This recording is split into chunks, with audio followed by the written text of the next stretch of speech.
What's going on, everybody? It is me, Brandon, with another conversational episode. And today I'm here with my friend Chris, and we are going to be talking What's up? about horror games. First, I guess let's do an introduction to our friendship, how we know each other, and then we can dive right in. So, as far as I can remember, I met you through GameStop. You were Yes, you were a many games moons ago. Many many moons ago, we did meet at GameStop. Yeah, and where I tried to force my love of Resident Evil on you even before I even knew your name. So and I think the first Resident Evil game we talked about was Revelations. Out of yes, all of them. it was one of my personal favorites and a non-mainline game that was obscure enough to be a spin-off game, but also it brought Resident Evil back to its horror roots before 7 happened. Hmm. So we had Resident Evil 4, 5, and 6 more action-oriented, and a lot of people, mostly the Leon fanboys, that like to argue that Resident Evil 4 is better than Resident Evil 5. It is better than 6. We as a community will all agree that Resident Evil 6 was not the best game in the world, but it was trying new things, Yeah. like getting away from the tank controls, which Resident Evil 4 and Resident Evil 5 both still had, Hmm. because you couldn't run and shoot at the same time. Yeah. If you couldn't realize this, I know a lot about Resident Evil. Biohazard, Japanese Resident Evil name, yeah. Did not even wear that purposely. I just realized it because I had to put a shirt on and not a tank top. But yeah, I mean, I can just keep going on and on. And this is about a general sense of horror, so I'm trying not to bogard the stream. But we will be doing another video at some point, and that will be on my channel, and there will be more of a heavier focus on Resident Evil and like did you know facts and other things. But yeah. Hell yeah. We did meet with at GameStop, and you know, bonded over horror games, also bonded over Pokemon games Yeah. because we are very diverse in our video game niche. Yeah. Man, and it's a rare thing these days. I feel like to go to a store, and especially like GameStop now. When we became friendly, it was like That was like two over a decade uh, ago. over a decade ago, Yeah. at least 12 years, maybe, give and, or take. and like I go into GameStop now, and it's a soulless place. But I mean, listen, you can't teach personality, and GameStop doesn't give its workers any reason to be, personable or even put in the effort. And you know what? GameStop has had uh, that reputation for a long, long time. It's just, you know, I had a bunch of great people working with me, and I'm not shy about making friends. Mhm. It's something my wife's like, I can't take you anywhere because either you know somebody already or you will make friends. And I'm just like, I don't know. It's a good character trait to have, and ever since then we're always caught in the loop. I know one of the cool things that we're probably definitely going to talk about today that you and I really agree with is that Resident Evil 6 and the Chris campaign is very good. Gut wrenching. It was very good. It's like what the best part about that game, I'd argue, I right? mean, if you want to like do a very quick nitpick of Resident Evil 6, there's 4 campaigns. The fourth one is technically a secret one that you don't get until you finish one of the campaigns, which is Ada's campaign.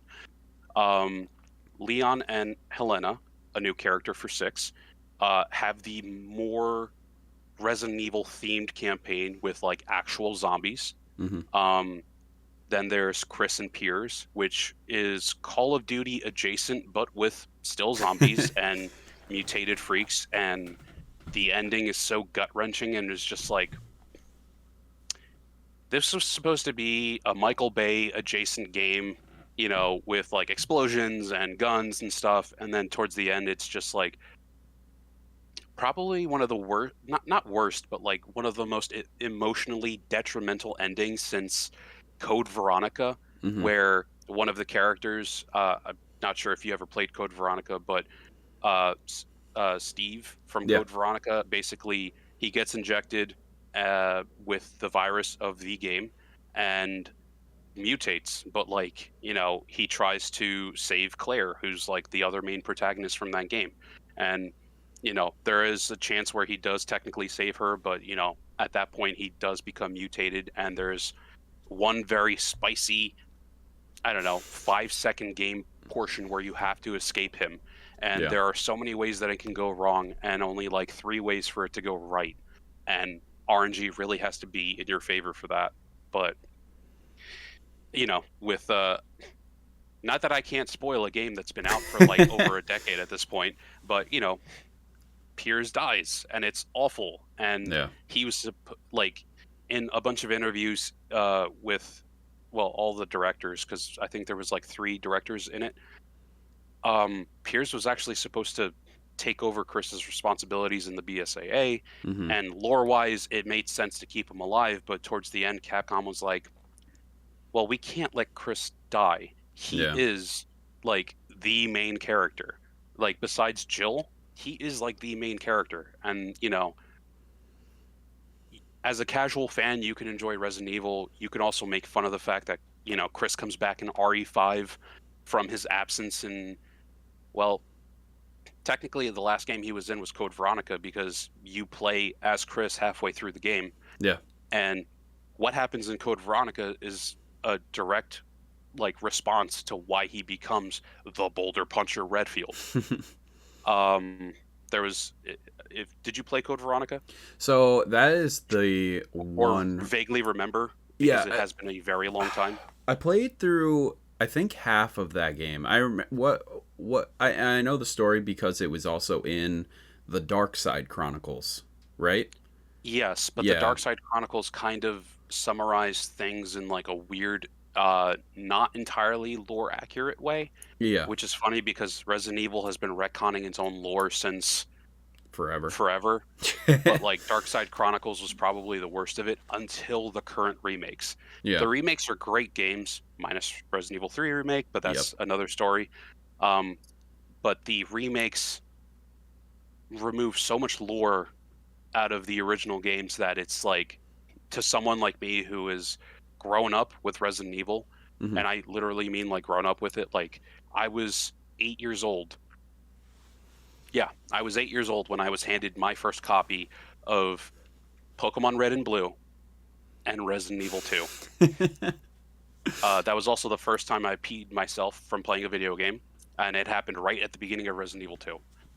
When Leon and Claire get separated after the truck slams into the police car, Yep. and you see a bunch of fire and zombies coming at you really slowly, and you don't have a chance to experience the controls because, well, I was like 7 or 8 years old and I didn't know any better. And tank controls were a little foreign to me because I think, There's nothing really like it back then. no, there really wasn't. And Resident Evil as a series has had a huge hand in all of the titles that we know and love today. Like, it's inspired Gears of War. It's definitely inspired Dead Space. And believe it or not, it actually inspired The Last of Us, which a Oh lot yeah. of people don't seem to know. But like, Revelations is actually the best game of the Resident Evil series to look at, to see the direct correlation between that and The Last of Us. Hmm. Um, but yeah, just a quick thing with Code Veronica. Towards the end of the game, Chris attempts to save Claire from being killed by Wesker, and he falls short. Hmm. And there was a environmental thing in the game that basically, I'm trying to give you the cliff notes without actually like spoiling it, Yeah. Yeah. but like Chris and Claire get saved by something that happens with the environment, and not Chris trying to like muscle his way through, because back then he was still, Scrawny. the twink from Resident Evil 1. Let's just say it as it is. But he fell short, and they managed to live, but it like it messed with him psychologically because he almost watched his sister get killed in front of him. Yeah. And like I'm a big brother. Like in the obscure world that something like that would ever happen, where like something was going to happen to my little sister and I wasn't able to, you know, physically protect her. Of course, that's going to dawn on me a little bit, and Yeah. that's another thing about horror games that people take for granted is the psychological aspect of things. Hmm. And there are games that heavily play into that, like Silent Hill. Uh, Absolutely. I guess shout out for the remake, which I don't have high hopes for personally, but I heard it's actually pretty good. It I'm apparently going it's to play it faithful. only because, well, that's the thing is I heard it was faithful, but I also heard from a lot of people that it was quote unquote soulless, like the RE4 remake. And the RE4 remake is a fun game, but I found myself not wanting to continue playing that game at various points of the game. And it Hmm. wasn't because the next part was like hard or whatever. It was just like it didn't draw me in like the original did. And as much Okay. of a non-Leon fanboy that I am, I still enjoyed the first version of 4. You know, the game that's been reported so many times, it honestly can probably set up world. It probably actually has the Guinness Book of World Records for most ported game. Probably. I mean, it's Uh, come across Sony, Nintendo, Xbox, Dreamcast. Oh, well, Dreamcast is well, Dreamcast is yeah, Sega. So yeah, yeah. No, Sega. RE4 definitely didn't come out for that, but it came out for GameCube first.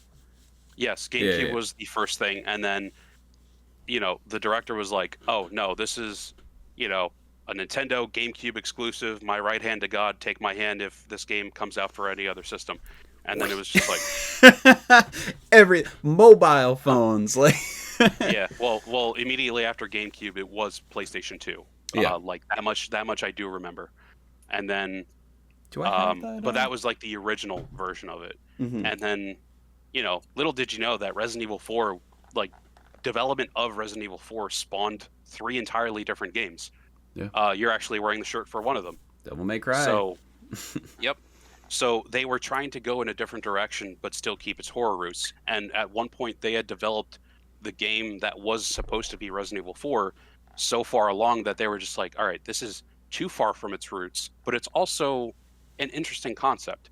So Hmm. the lead character was supposed to be someone designed Leon adjacent, and Yeah. his name was supposed to be Tony. And this is just an obscure fact from interviews and other videos, things that I've watched over the years, and like other articles and magazines that, I mean, you can see the mess behind me. There's no way I'm finding that right now.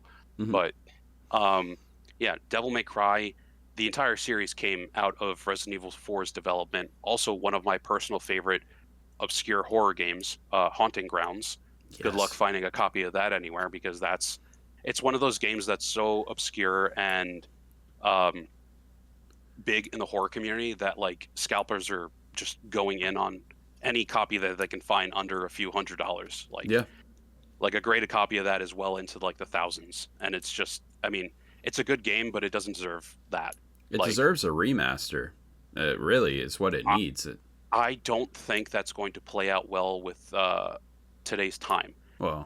because it was also like Haunting Grounds for being a great, great, great horror game that still kept the fixed bird eye view aspect of Resident Evil. Um, was vaguely traumatic in the sense of like rapey. Yeah, it was. Um, It was and it was also the some. first horror game to incorporate jiggle physics, which is just another stupid random tidbit, but it is what it is. Like, at one point, Resident Evil 4 also developed jiggle physics with, for whatever reason, Ashley's boobs. Oh yeah. Um, Different copies of the game don't actually have it though. Hmm. Like the Japanese version of Resident Evil 4, the original, or the German version. Um, Resident Evil 4 was actually outlawed in Germany for a long time because of their censorship. Um, like in the Japanese version of RE4, you can't even get the same Dr. Salvador chainsaw decapitation animations. Yeah, I heard Like that. I that, remember that does hearing about that. that straight up just does not exist. Which is funny because the Japanese version is home to the Hookman, which is an obscure like um, RE almost 3.5, nemesis, right?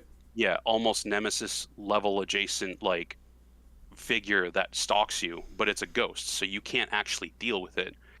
And it was supposed to play into the fact that Leon was supposed to have been injected from the very beginning and play into the psychological aspect. Like, is he seeing this? Is it a dream? Is it a figment of his imagination? Like, what's actually happening?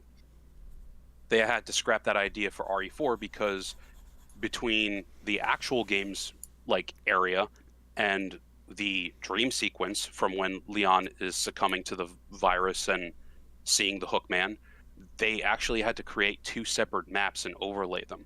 And it was way more than, the storage capacity of video games could even deal with back then. Yeah. So that's why they scrapped the idea altogether, which is unfortunate because the Hookman was an interesting concept. But after years of, antagonizing, menacing figures like Mr. X and Nemesis, I'm fine missing the Hookman.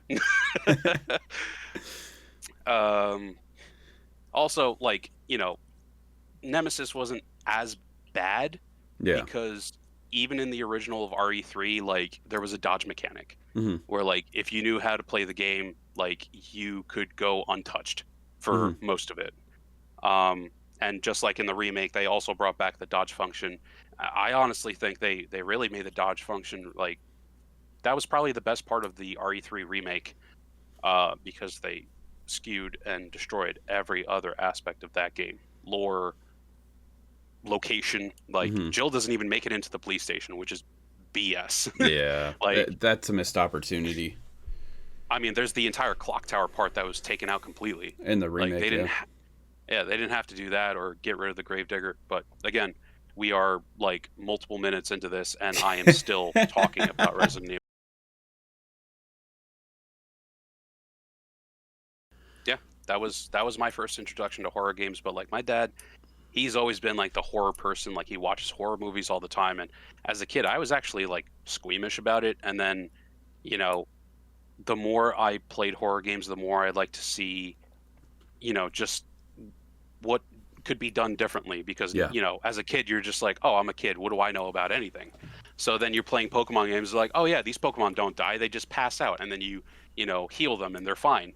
And then if you, I don't know, like, if you paid attention to, was it Pokemon Yellow when you beat Gary's Raticate, and then at the SSN, and then you see him in Lavender Town paying respects to his Raticate, and you're like, "What do you mean, homie? Happened? Like, take him to a Pokemon Center. Why? What?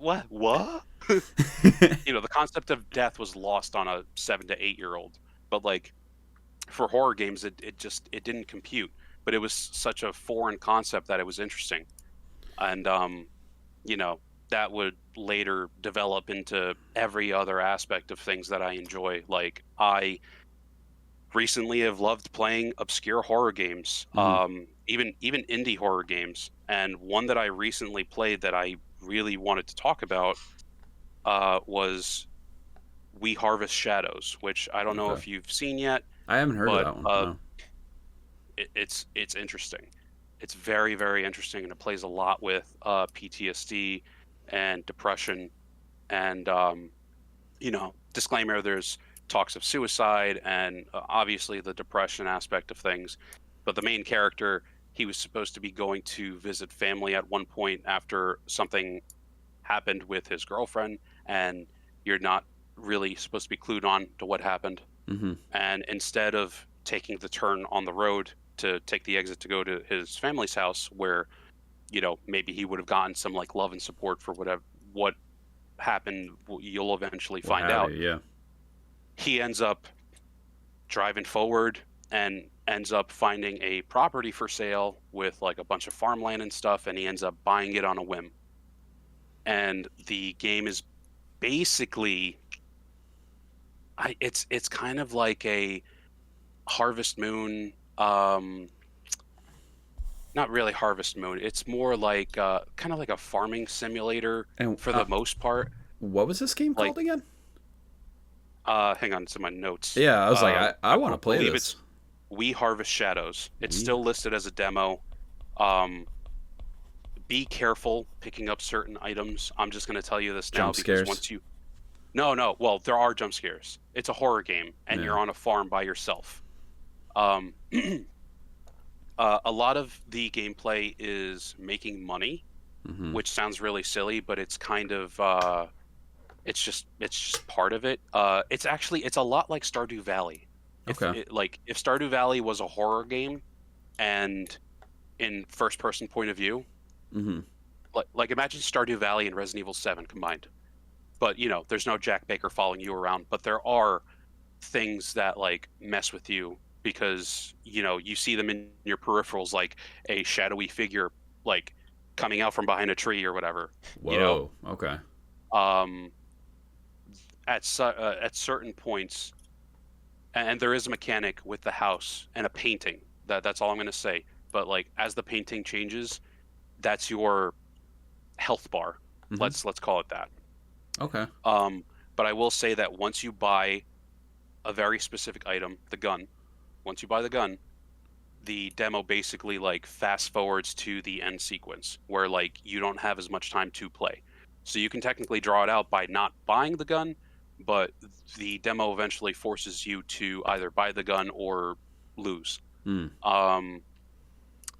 And it's interesting. I think you're gonna really enjoy it. I have not recorded myself playing it yet, but I mean I should. I also have a YouTube channel that I should probably take seriously. So, Yeah, um, I'll definitely check that out. but I yeah, have. I'm sorry. indie horror games have just come a long way, and there's nothing more real than playing with personal experience, and that's how I think Absolutely. some of these indie games like really truly shine and speak to a lot of people because let's face it, the world has not been kind to a lot of people, and that's like the bread and butter for horror games is experience, like personal experience. Mm-hmm.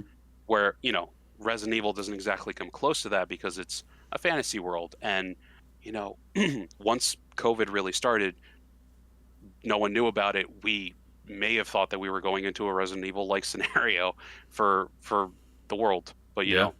we can all agree on one thing: nothing has been the same since Harambe was killed. It's true. The timeline shifted. The timeline has shifted. I wonder what the timeline is like in the world where Harambe wasn't killed. Maybe they have flying cars. Yeah, Who knows? maybe. But Maybe it was more peaceful.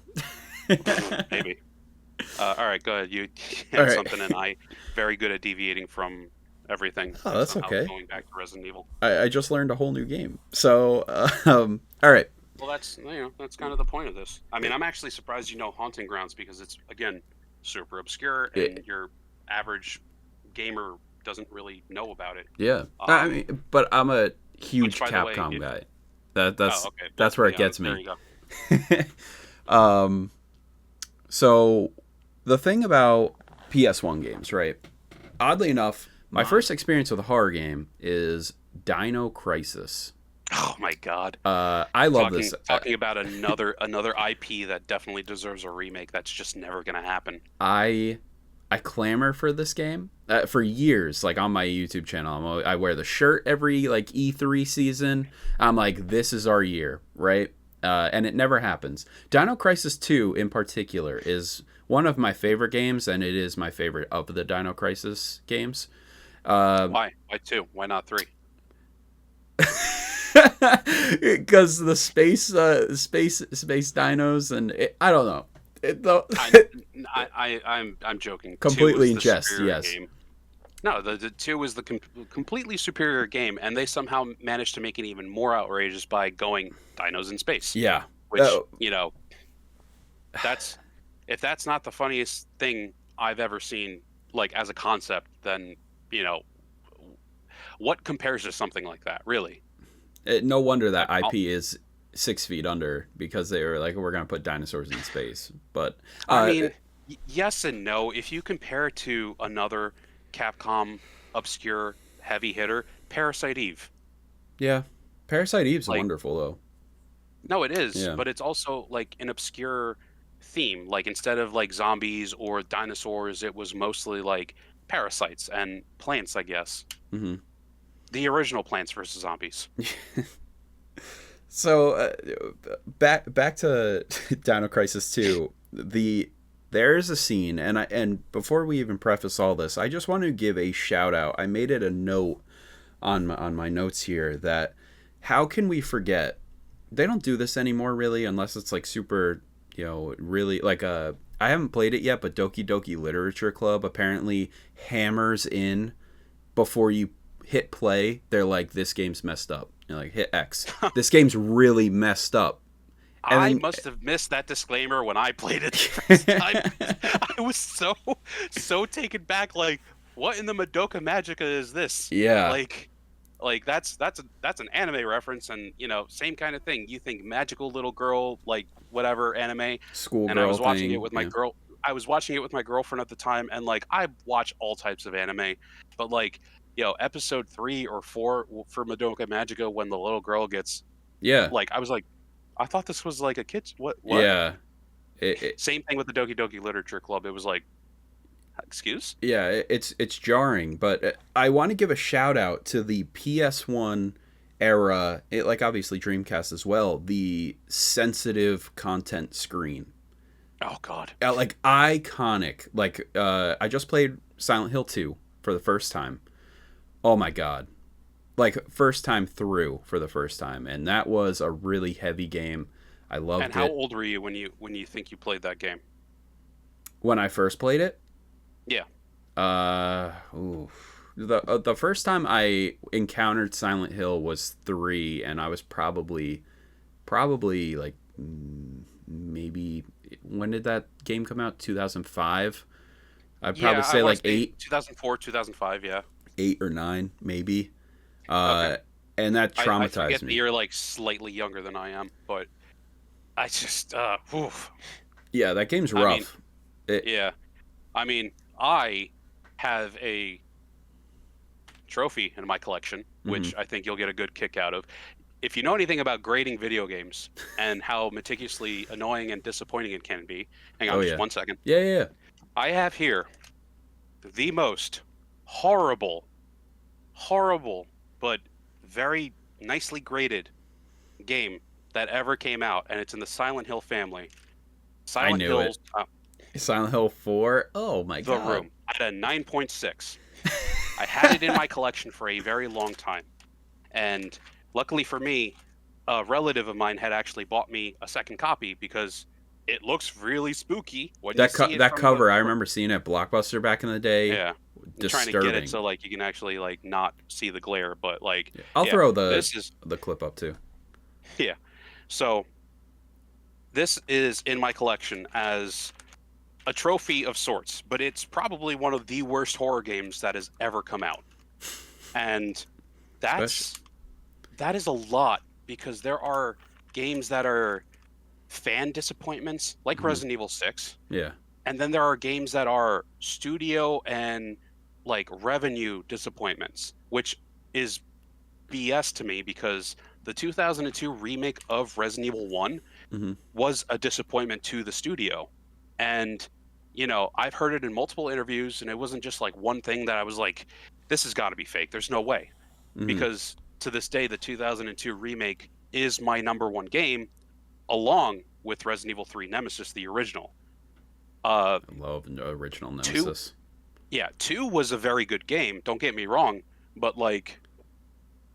You have a graded copy of 2 as well? Oh, nice. I also have a GameCube version of it somewhere as well. Yeah, I'm pretty sure the GameCube is a 9.6, but yeah, 9.4 Resident Evil 3 Nemesis. This was, in my opinion, one of the better Resident Evil games, because it was way more dynamic than its predecessors. Like being able to dodge last second, just everything about the game was just better. And you know what? You can play the entirety of the game in an hour. Yeah.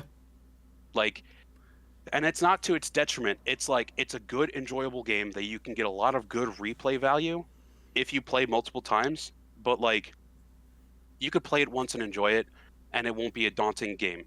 There are other games that are like the first time I played Outlast, I was like, oh God, yeah. I was like, yo, this game is really cool, but like the fact that you can't do anything to protect yourself, realistically, yeah, like it wasn't for me back then. Because like I had grown up with Resident Evil, where like, oh man, there's a bad thing coming, let's shoot it. Yeah, load up. Mag dump that way, because there was no real aiming back then. I'm happy you mentioned Outlast because that is a game that I haven't played since it's come out, but that game has stuck with me in the sense of like I remember that was a like not cultural phenomenon, but like that was like No, but lightning it in a was it bottle. it was a cult classic. Like a Yeah. lot of people liked it for some reason. Um, back then, and this is gonna sound like really like forced, but like whatever e-girls were back then, that was their bread and butter. They loved that game. Oh yeah. The amount of girls that I like, knew or attempted to date back then, it was like, "Oh, have you played Outlast yet?" I'm like, "Yo, do you know any other games? Like, And like do you Outlast know any isn't other anything games?" crazy either. Like it's a No, walking simulator essentially. that's well, yeah, it's Yeah. it's Death Stranding, but like, with the occasional jump scares and, running sequences. Hmm. But guess what? Haunting Ground had that too. The only difference was the bird eye view, and instead of using the camera to protect yourself, you had Huey, which Hmm. is the same dog that was used in Resident Evil 4. Oh The exact wow. same dog, I like never the knew that. exact same model. Same Yeah, model? yeah. Same. No, they are the same dog. Huey is that dog from Resident Evil 4. Like, Hey, it's that dog. but yeah, the dog's name is Huey. And in Haunting Grounds, your survivability depends on your relationship with this dog that you just met. Yeah. And if you don't pet the dog enough or treat the dog well or interact with the dog enough, like you die like Hmm. very easily in that game. And there are like the minions or whatever in that game, but like there's four overarching bosses. Yeah. One of them is like a child like monstrosity that is like a like almost actually probably closer to a pubescent like boy, at the age of like 12 or 13, Hmm. has the mind of a 12 or 13-year-old but the body of like the Hulk. Yeah. It's So weird. you know whenever you get caught by this boss, and he's technically the first boss, the screen fades to black and it's heavily insinuated that he molests the main character. Hmm. And that's kind of what I meant, that like the game probably wouldn't go over well if it was to ever have a remake, because Some dark that's subject matter. Yeah. it's very dark subject matter. But in the same vein, the third boss is a very gorgeous looking character who you later find out is a homunculus, who hates you because even though she is the epitome of beauty in every single way, she was created. So Mhm. she's not real, and that pisses her off that you are real. So she tries to kill you. Yeah. So there's a lot of like overarching themes to this, but obviously like that first part with the hulking, you know, teen mental boss the character, like that's just not going to go over well in today's world. It's too much, and how can it not be too much? You're a girl that wakes up in a mansion, like a castle, basically. It's more castle than it is mansion, and you're already in like a skimpy looking dress, Hmm. and it was one of the first horror games to incorporate jiggle physics. There's like so much, like thematically that I'm just shocked. Like in movies and stuff too. Like you mentioned how your father really liked horror, and then you playing horror video games. That was something that was you were able to fully enjoy, I guess, more as you played. How do you feel in terms of watching a horror movie and watching like playing a horror game? Movies are not really a touchy subject to a Resident Evil fan, Yeah. but it like the Paul S. Anderson movies, like the Resident Evil movies, like the original ones from the early 2000s, Hmm. like in an interview that's long been since scrubbed because it happened. Uh, this is going to sound like a dig no matter what I'm going to say, but the main actress, Mila Jovovich, Hmm. she was supposed to play Jill. She did not fit the acting criteria for Jill. Mm. So the director Anderson, also Mila Jovovich's husband, Yeah. created a character, Alice, and an entire overarching plot just for Alice, thus becoming the most hated thing to happen to Resident Evil since, well, it just is. And there's like one thing those movies got right, and that was their actual choice for Jill, Yeah. Sienna Giori, who portrayed the perfect version of Jill. And, you know, every once in a while I'll get into an argument because, you know, God forbid a conversation can be had, but people are like saying, why is she in a tube top and a miniskirt? Why is the original Jill in also the same outfit? I'm like, well, if you played the game and you know the lore, she was pretending to go on a date because she had Umbrella spies watching her apartment all the time. Yeah. And I didn't care in the remake that they gave her pants and you know, a tank top instead of a tube top. Like, that's a lot more practical. And Yeah. I'm okay with that redesign because I don't play horror games for the sex aspect of it. Like, it's survival horror. And the original Jill's character, her personality was perfect in the original 3. Yeah. And in the remake of 2002 remake of 1, Jill was perfect in every other game except for the remake of 3 when they made her a brat. Mm. But, you know, that fit a lot of, like, I don't know, like, checked off a lot of boxes for a personality type that Resident Evil as a whole didn't have. And it's not my favorite thing in the world, but, you know, like, Jill as a character is my favorite. She actually is my favorite character, which is funny to a guy who's been dubbed Redfield to the point where, you know, it just stuck as a nickname. And then when I was in cosplay and into the working out a lot, like, I was a pretty solid Chris Redfield cosplayer. I definitely wasn't the epitome of Chris Redfield because I know a few cosplayers that were a lot better than me physically. Like, you know, they looked the part, and I don't look the part right now. I'm looking a lot Barry-ish, actually, now that I see myself from this light. You know, but it's really neither here or there as far as, like, horror games are concerned, because, like, horror games, the aspect of horror has evolved so much over time, where, like, games like Haunting Grounds could come out. Like, the fact that that game even exists is an anomaly to me, because how are the Japanese not okay with a lot of things, like having to censor Leon having his head chopped off, or even certain phrases from Resident Evil 4 specifically, that they censored the crap out of that game, but they also allowed a game like Haunting Grounds to exist, where jiggle physics was introduced. And then, you know, let's go beyond the 90s into the 2000s, where Dead or Alive happened. Like, and that's not a dig on Dead or Alive. Like, you know what you're buying when you play that game. It's a fighting game with a lot of jiggle physics, and there are volleyball versions of those games.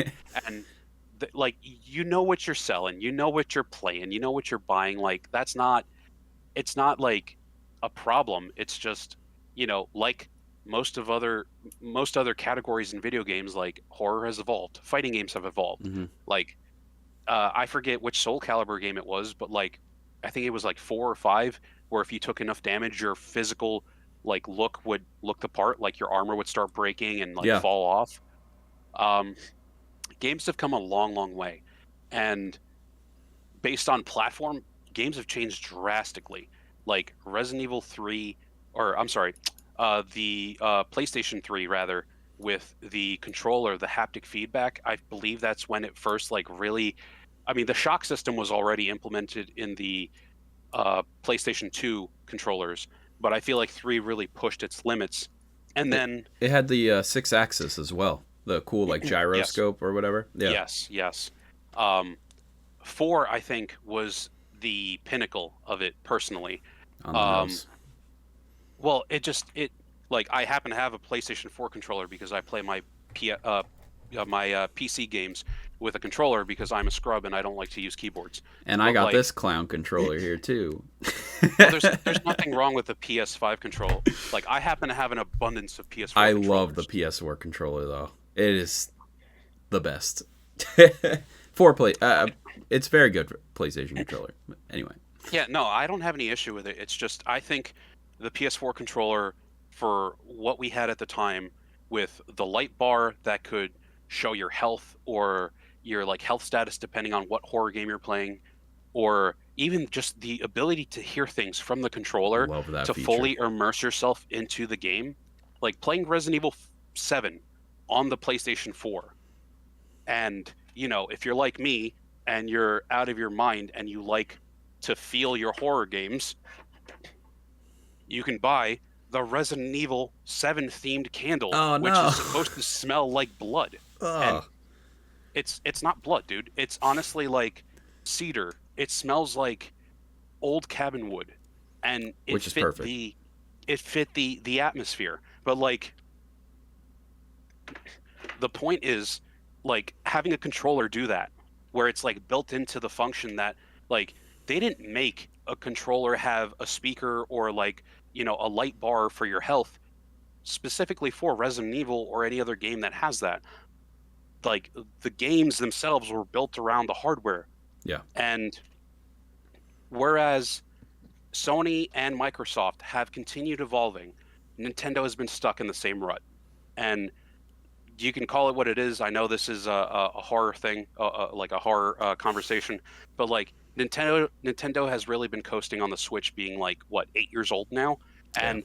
the hardware is severely outdated, and they need to stop making games for the Switch and just put out the next gen, because people are still buying brand new Switches now, and the Switch 2 is supposed to come out next year. That's what they're saying.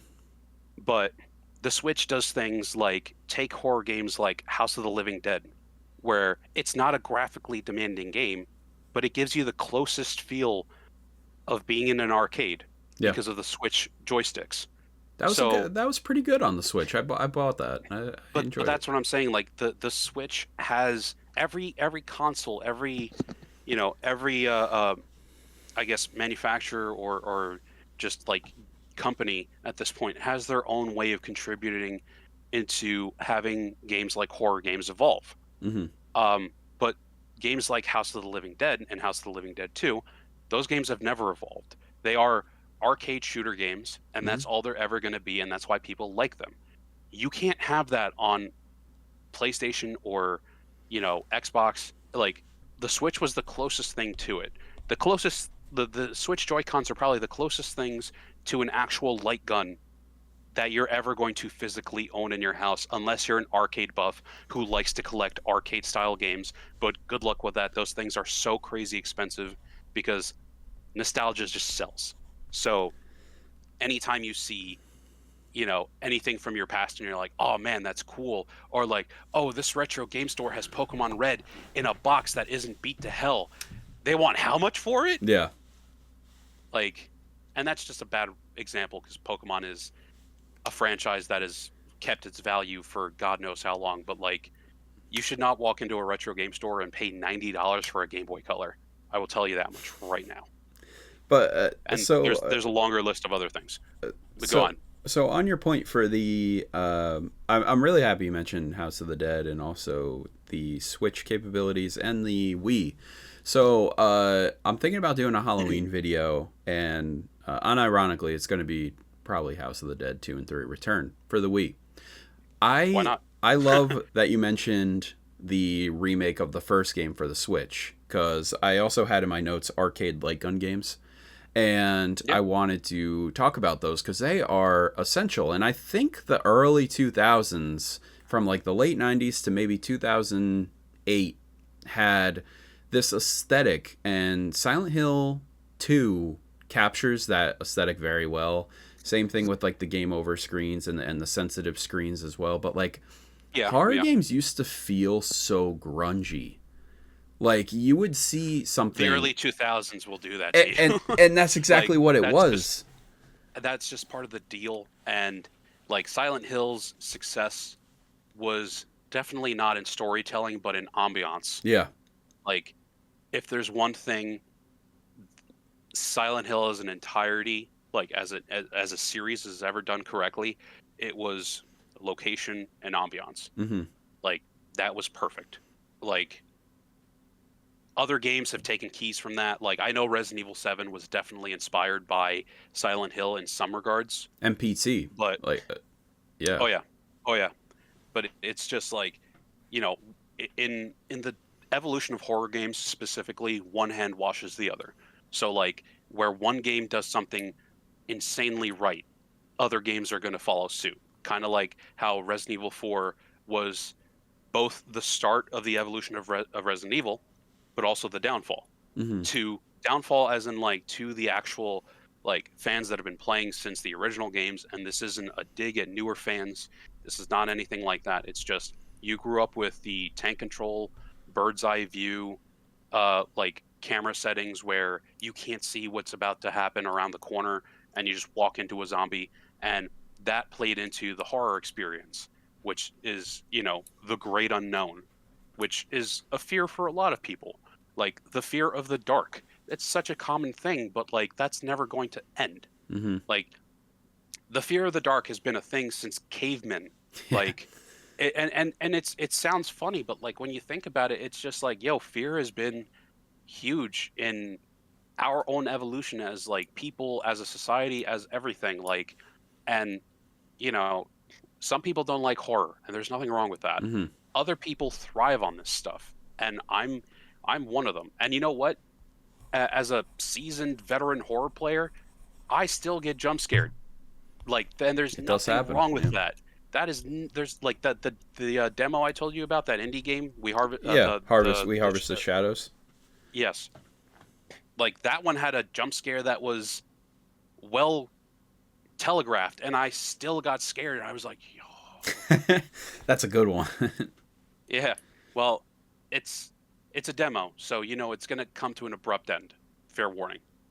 But it's such an interesting concept, and you know, as someone who has had, you know, to deal with depression and everything, it plays very well on personal experiences. Mhm. And no, not every bit of depression is the same. Some is a lot more extreme than others, but you know, it was just enough to make you feel like, oh, you know what? I kind of really relate to this character. It was, you know how a lot of people were off about Resident Evil 7 because they didn't know who the hell Ethan Winters was, or why we couldn't see his face in 7 or 8? Yeah. We were supposed to feel so immersed to the point where we are Ethan. Mm. We, you know, we're making the choice to save our wife in 7. We're making the choice to save our baby in 8. Yeah. Like we were supposed to become Ethan, and that ends up adding to the immersion factor of horror games. And 7 did a lot more, in my opinion, to immerse us, the player, to become Ethan Winters than 8 did, personally. At the very least until the end. But also 8 was a very strangely advertised game. Yeah. Like, you really thought Lady Dimitrescu was going to be in more than just the first hour of the game. That whole game, I thought And that that was a whole lie. game's pacing was weird. Like, if you just Yes. restructured Yes. the boss encounters, I think that game Well- is way Well, different. even if you look towards the actual released trailers, almost all of it shows Lady Dimitrescu. Yeah, you don't know And I anything get it, about these like- other people. And I get it. They were playing towards, you know, the big ladies here. you know, like, come on, and Markiplier did it best. You know, he was just like, I'm here for the big lady. Is that what the simulator is for? And it's just like they knew how to advertise their game to a certain degree, but to like people that were looking for the horror game experience, it was a little bit of a letdown. Yeah. The ending was perfectly good in my opinion, and the DLC, was it called The End of Rose? I think it was I called, still or have Shadows to of play Rose. it. I haven't played that yet. Bro, that thing is nightmare fuel. It's more closely related to Silent Hill than it is Resident Evil. That's what I've heard. So you're gonna love it. Also, if you're like me, and you have like a vague phobia of mannequins, Yeah. you're not gonna like this. You are not going to like it.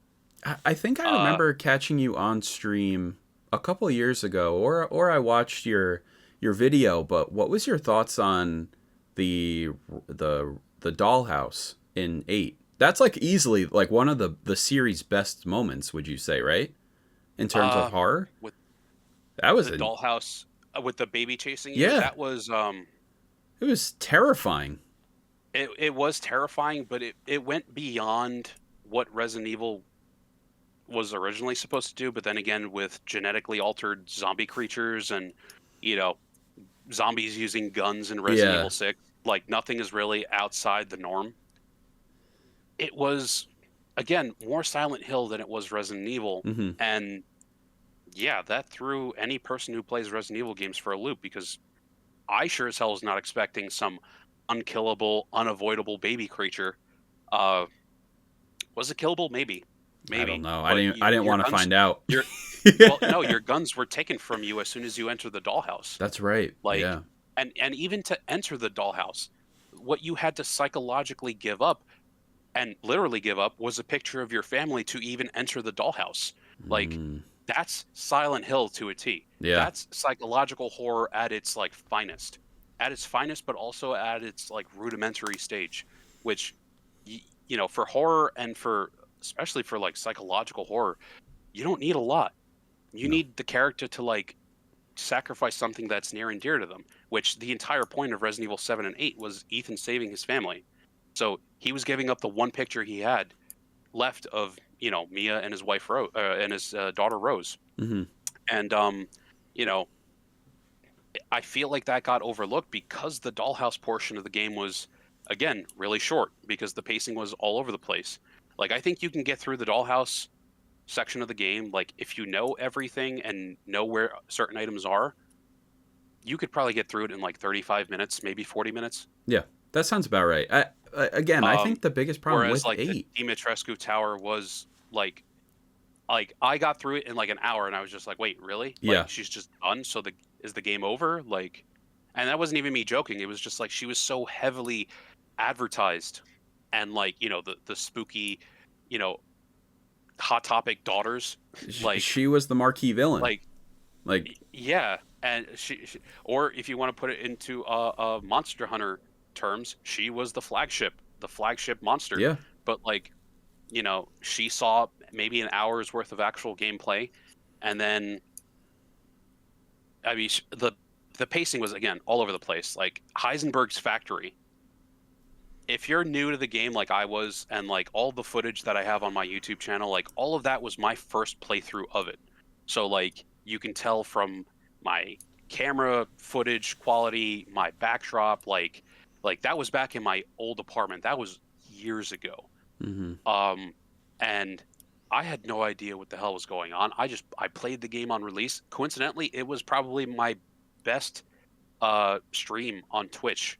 Like a lot of people tuned in for that, like 5 times over the amount of people I even had as subscribers. Yeah. People just wanted to see what was going on with the new game. And like Heisenberg's factory, that place was a maze and a half. That could have been its own game, basically. If you compare it to the pacings of the other 3 bosses, Heisenberg's factory was easily like one of the biggest things. And then you like, you know, you kind of segue into the ending after beating Heisenberg, and you're just like, wait, that's it? I thought And then the Heisenberg DLC at the end. Ugh. He was such a weird character. Doesn't actually do anything for the premise of 8. No. It wraps up, for lack of a better term, it wraps up like what Rose is supposed to be able to do, because you're playing through 8 and you're wondering, how is my baby's body parts in this little like yellow jar? Hmm. And then how is my baby coming back to life from this? Hmm. Like, you know, how is this even a thing? And then, you know, you play the game and you find out that Ethan was molded the entire time and his will was just strong enough for him to actually retain who he was as a person, which is, it was my favorite thing because I called it from Resident Evil 7. From the very beginning of the game, when you get stomped out by Jack Baker, immediately in my head, I'm like, no human can survive a curb stomp to the head directly unless it was like, you know, a weak character. Yeah. But these people are mutated zombie creatures, and he got curb stomped basically by Jack Baker. He was dead. He was absolutely dead, and the game never alluded to it in 7. You were just like, oh man, my hand's cut off. Let me just throw some goop juice on it, and It was like, so you know, weird. And I like, think but we accepted it because it was a Resident Evil game. Like we didn't understand that Ethan was a molded, like Yeah. as you know, that game's version of a zombie. Yeah. Like we didn't know that. We were still Ethan. We were still looking for our wife. And then in Resident Evil 8, we had a family with that wife that we were looking for. We had a daughter, you know. A daughter came from a human and a molded. And, you know, the problem with 8's narrative is that Mia had known that Ethan was molded the whole time. That's why when you save her as Chris Redfield, she's like, where is my husband? Where is he? and Chris is like upset because Ethan sacrificed himself, and she's like, no, he's not actually dead. And the the DLC did nothing for that narrative, Yeah. because if Ethan is actually molded, Rose, the kid, she can access the database of all the molded in the Mega Mycite, which is part of 8's story, and she can essentially recreate her dad. But like, they don't do any of that. They're just like, oh yeah, he's dead. The story of Ethan Winters is done. I'm like, bro, come on. That was a plot point. Yeah. That was a plot point that you choose to just give up. What? Like, that's why I was hoping when the DLC came out, it was supposed to be Chris Redfield with Rose helping you as like a Sheva AI character to take out Neo Umbrella, right? No, Neo BSAA. Oh, that was yeah. taken over by Umbrella because the BSAA was dropping like zombied soldiers That's into right. the village I forgot about to find that. the Mega Mycite, and I'm like, what? What's going on here? Like, why didn't we cover that? Like, I'm assuming that's what they want to do for Resident Evil 9. Because if that's not what they want to do, then Resident Evil 7 and 8 are completely inconsequential, and nothing that happened in those two games matters to anything. Yeah. Which is, going to be really effed looking at you, Capcom. Like, all you have to do is play your narrative. But I can't even say that because all of the remakes, Resident Evil 2, 3, and 4 remake, they've deviated so far from their original lore that it's not that the games are unrecognizable. 2 remake is a fantastic game with a lot of replay value. It omits a lot of things. It mostly lore things. It does omit some bosses. It omits a bunch of creatures that you never come into contact with in the remake of 2.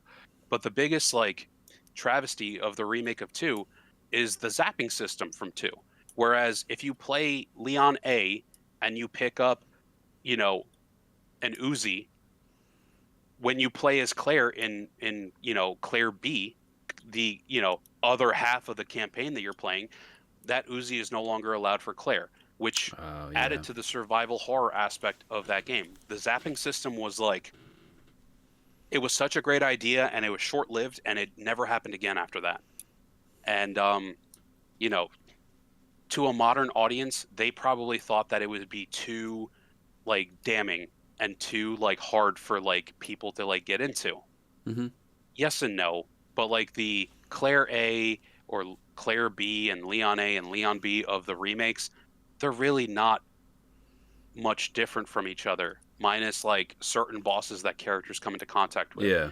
Leon has to fight the super tyrant, and Claire has to fight mutated Birkin.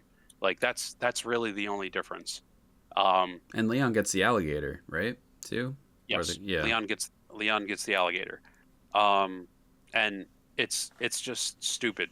I've played through that game multiple times, different scenarios, different letters, whatever you want to call it. I mean, it's obviously not an A and B scenario like the original 2, but they did the best that they could because they were under the gun, and they didn't realize that they had so many actual fans from the original games. So they skipped out on a bunch of things, and people were like, wait, why did you forget this? Or, what does this mean? In Resident Evil 3, the remake, they have omitted so many things, including characters. At the end, when Jill gets saved by the helicopter, Barry was supposed to be piloting that helicopter. And you haven't seen Barry since Resident Evil 1, the remake of 1 / the original of 1. Yeah. And he's an important character. He's just like Rebecca Chambers. He's just like Leon. He's just like Chris and Jill are the main characters of Resident Evil. You can argue that all day long, but Barry's as much of a character as Leon is or Rebecca is, and it's unfortunate, but the remakes have done away with so much lore and plot points that I'm actually worried about how people perceive the actual story of Resident Evil, which I know this is about video games, but I'd like to segue into books. Okay.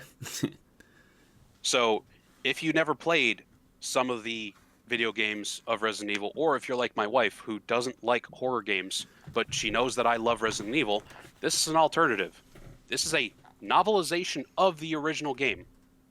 I think I have that. And it is more faithful to the series than any of the Resident Evil movies ever. So if you like reading, and it's a light novel, so it's got actual words to it, no pictures, sorry. It covers all of the original games. So Resident Evil 0, 1, 2, 3, Code Veronica, and then there are 2 original stories that tie in events from like in between the games. They're not technically canon, but they're good reads. And if you enjoy the characters and character development of like Rebecca Chambers, you can pull up this, which never made it to a video game, but this is a Rebecca Chambers based based book. So, and it exists for everything. This is Underworld, another, this was the other original one besides Caliban Cove. Like, there are a lot of ways to experience horror beyond video games and movies, and books are like a forgotten media to a lot of people, especially when things like Kindles and other things like that exist. But yeah, this book, the Resident Evil series by S.D. Perry, and if you look her up, she's done a lot of novelizations of a lot of video game stories that a lot of people enjoy. And it's actually really funny. Years ago, when I thought of making a Twitter to advertise my Twitch and my YouTube, which was hilarious at the time because it's arguably one of the one of the worst social medias. Twitter sucks. I somehow stumbled onto SD Perry's account, and I messaged her, and I was like, "Hey, this is probably going to be really weird and out of left field, but thank you so much for what you did for the Resident Evil series. Like, your novelizations are more impactful to diehard Resident Evil fans than you will ever know, and I wish that they would just make a movie out of your books, because the video games are not perfect for story. Yeah, she has found a way to make the story complete. Like, she threshes out the narrative. She adds one character that isn't part of the actual series, but he's a plot device that continues the story. So, like, as an example, his name is Trent. Like, that's the actual character, and he works for another company that wants to see Umbrella fail. And in Resident Evil 1, in the Umbrella conspiracy, which is Resident Evil 1, he interacts with Jill and gives her the BlackBerry or PDA or whatever device back then would be the equivalent. And he's like, this mansion is not what you think it is. The cannibal attacks are not what you think they are. And he was basically, super mysterious about it, but he helps her through the story. And he is a reoccurring character in almost all of these books. And it's just a well-threshed, plotted out story. Yeah, like, it just makes sense. If you like Resident Evil and you like the idea of a good Resident Evil story, but you don't feel like replaying the games or watching someone else play through the games, books are also another option. Thank you, S.D. Perry. Shout out on YouTube for whatever reason. It's probably not going to get to you, but thank you anyway. It's just like, the movies have been so disappointing.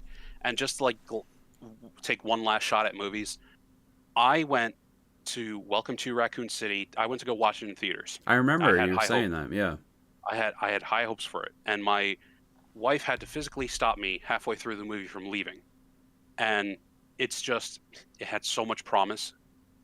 And it looked decent, like through trailers.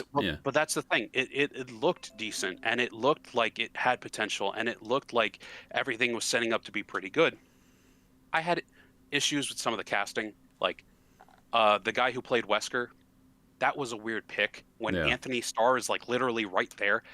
Anthony Starr, the guy who plays Homelander, Wesker. He would be an amazing Wesker, like a textbook Wesker, from the beginnings of RE1 even into RE5, if they somehow managed to continue that into the movies.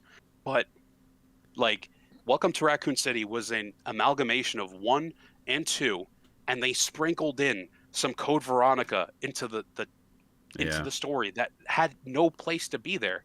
Like, it was I just wanted to pull my hair out, and you know, my wife, she rags on me because she's caught me watching the movie because I bought the Blu-ray. No, no, and I'm being very, very serious and, very transparent here. First I bought the Steelbook because the Steelbook was gorgeous. Um, Hmm. so that's something I absolutely wanted. But I rewatch the movie every so often when I long for Resident Evil to be represented correctly in like movie media, Yeah. because the 6 movies that Paul Anderson did with Mila Jovovich were so, like, they did not help Resident Evil as a series, as an IP, as anything. If anything, it honestly screwed Resident Evil and made it the joke that it actually is. And and that's coming from someone who lives and breathes like Resident Evil. Like, I have graded copies of Resident Evil games all over the place. Hmm. I have, the novelizations of the games. Like, I'm still a fan, despite all the BS. I'm still a fan, and it's it is what it is, man. Like, I wanted the movie to finally represent how I like a good interpretation of what the games should have, like, transitioned into the big screen.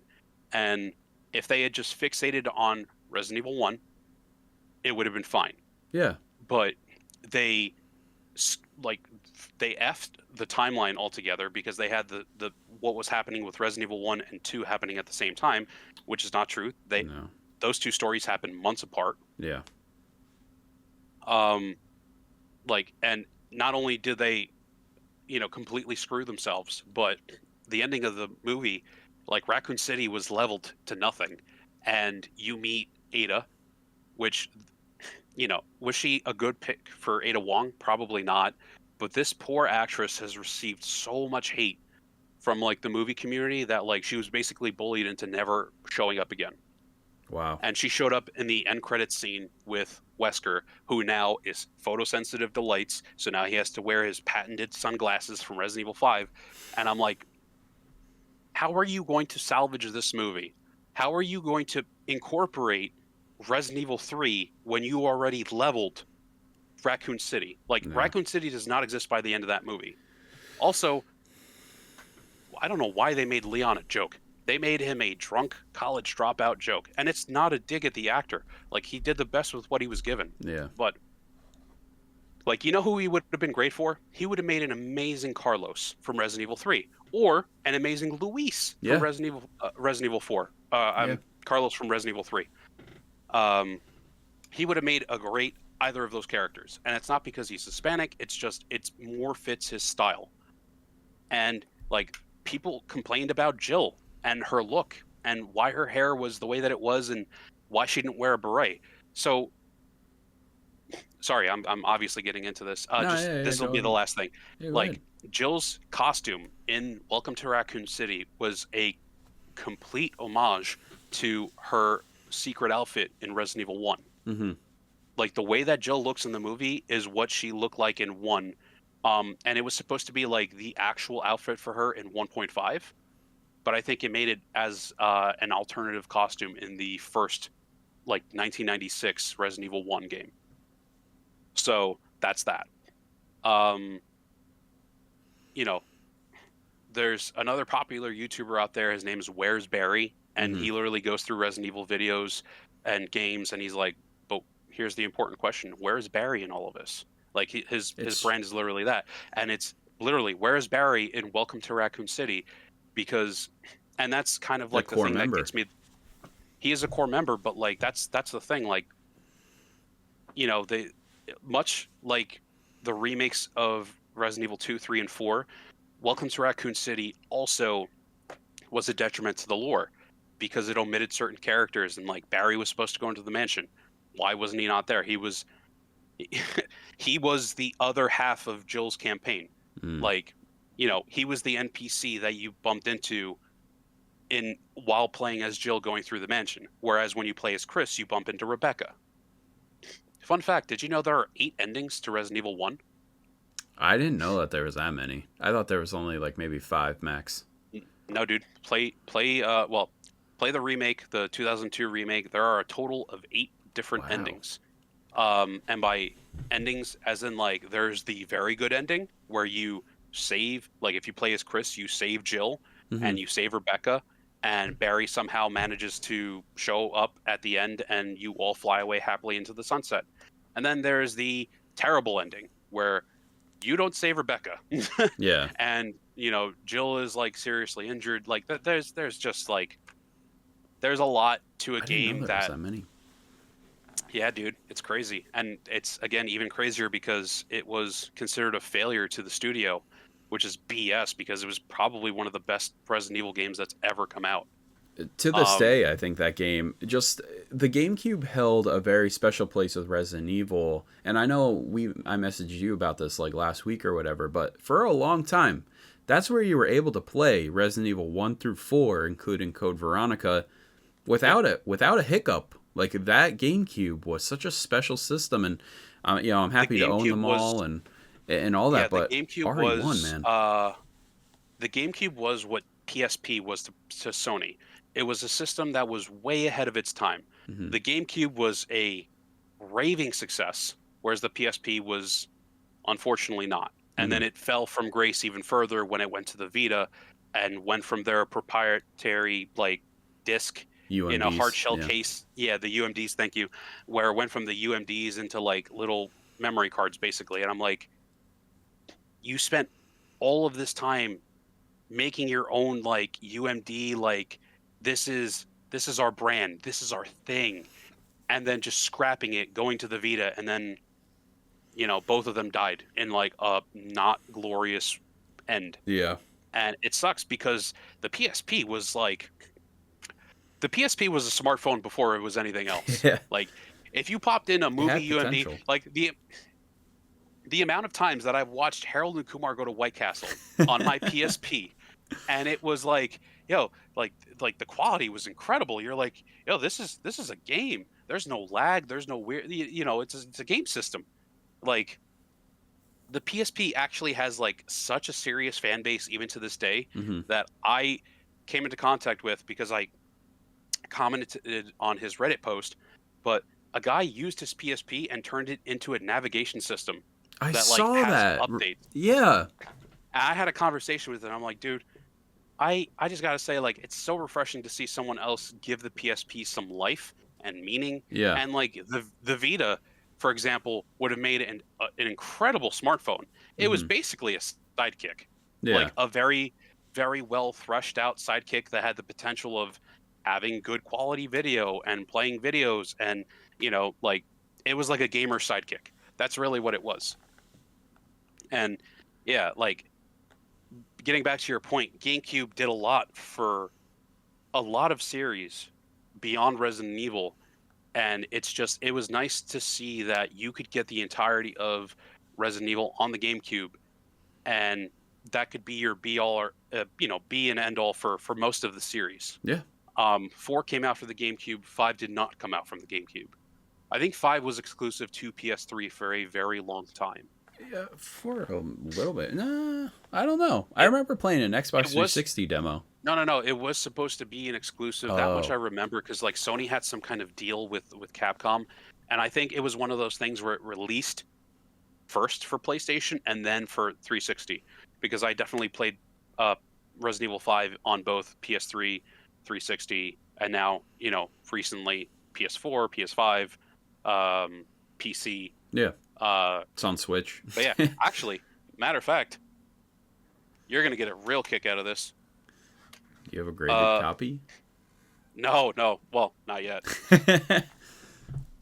I have in my hand all of the Resident Evil Hey, titles on GameCube, and 3 of them are sealed.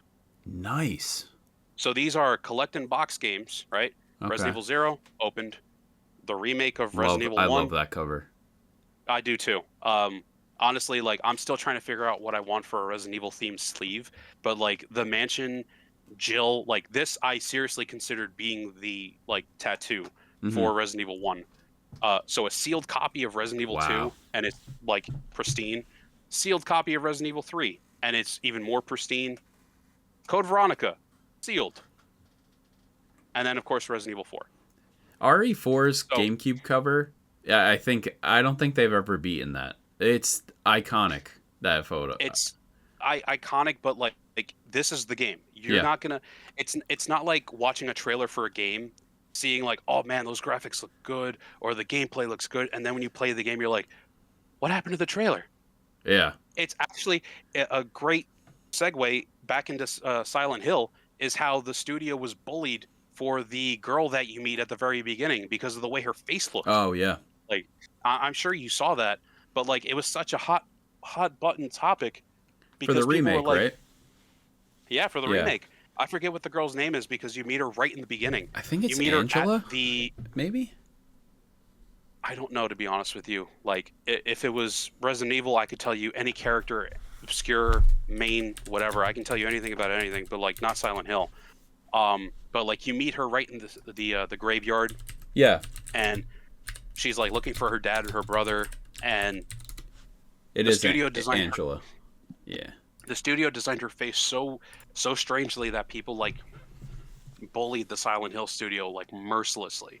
And then I started watching Jacksepticeye play it because I was scrolling through YouTube, and YouTube, I don't know if it's just on the TV because I every once in a while, if I don't feel like watching Netflix or whatever, I'll just go on YouTube and see what's hot for the things that I like. And Jacksepticeye's playthrough of Silent Hill, or at the very least the first 2 hours, was posted, and I'm like, oh, okay, cool. And then like I started to look at my phone, and then I was hovering over it, so like the video started to play, and I'm like, I thought they fixed that girl's face. Why does it look the No. same? Yeah. Like it looks a little odd compared to the fact that the original Silent Hill 2 was dated. It was so dated, but the remake does not look that much better. And then if you compare, the main character, for example, like it almost looks like a Leon toupee was slapped onto him. Yeah, James does look And this is for the remake. Yeah, James does look He very looks odd. Leon-like. Yeah. Well, he kind of always was Leon adjacent, even back for the original games. But like there's something about his hair not fitting onto his head correctly. I don't know if it's like the lack of forehead, but like it's like the Leon hair, and then it comes down to like here. So like it's like that much forehead, and you're just like, I gotta why does say, it look weird? I gotta say too with Silent Hill, as I mentioned it in my video too, but I feel like because of how dated it looked in 2001, like the uncanny valley when you're looking at those pre-rendered cutscenes are But it made pretty sense back then. yeah, and it was pretty disturbing too, because you're like, wow, like Mary looks, or Marie, she's like, Marie. ooh, yeah, she's like kind of chilling. She has the big shadowed eyes, like because of how the light's hitting her, and then Yeah. oh my So god, the pre-rendering like environments, I think Resident Evil 1, the remake, the 2002 remake, I think it was one of the first games to actually implement.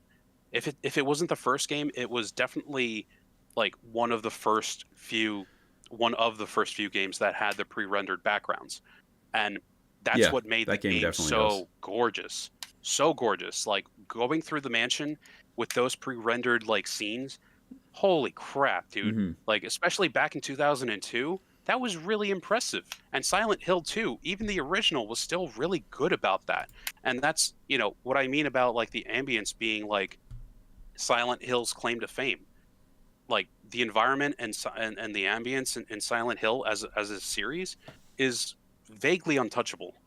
Yeah, the it's deeply disturbing just how uneasy everything feels, and there's very little soundtrack to Silent Hill. Obviously, there is I a mean, wonderful soundtrack, it's but kind of supposed to feel uneasy. I mean, like you're a dude looking for your wife in a town that shouldn't really exist, which by the way, folks, it does exist. It's based off a real place in Mhm. Pennsylvania, a coal mining town that, made a lot of people sick, which is a really, really funny thing. uh, But people actually do live there, and don't go and try to recreate Silent Hill because the residents there will probably curb stomp you. Um, not to I cut went you there. off, but Yeah. so you watched the beginning of Silent Hill 2 remake? Did you? I I watched a few minutes of it. I want to watch the rest of it because Markiplier, Jacksepticeye, those are like two of my favorite streamers, and probably the reasons that I got into streaming. Everyone's got their like definition of like uh not really like a guidance or just like you know is like I enjoy watching them so much, Hmm. and I kind of want to be something like them. But then I realized that like oh, horror is also their bread and butter. But like I don't know. I just at this point it's like streaming is fun. It takes a lot of effort to do it on a regular Absolutely. basis, and I applaud them. It wasn't until I actually attempted to do it regularly or even have a YouTube channel where I pay an editor to edit my videos.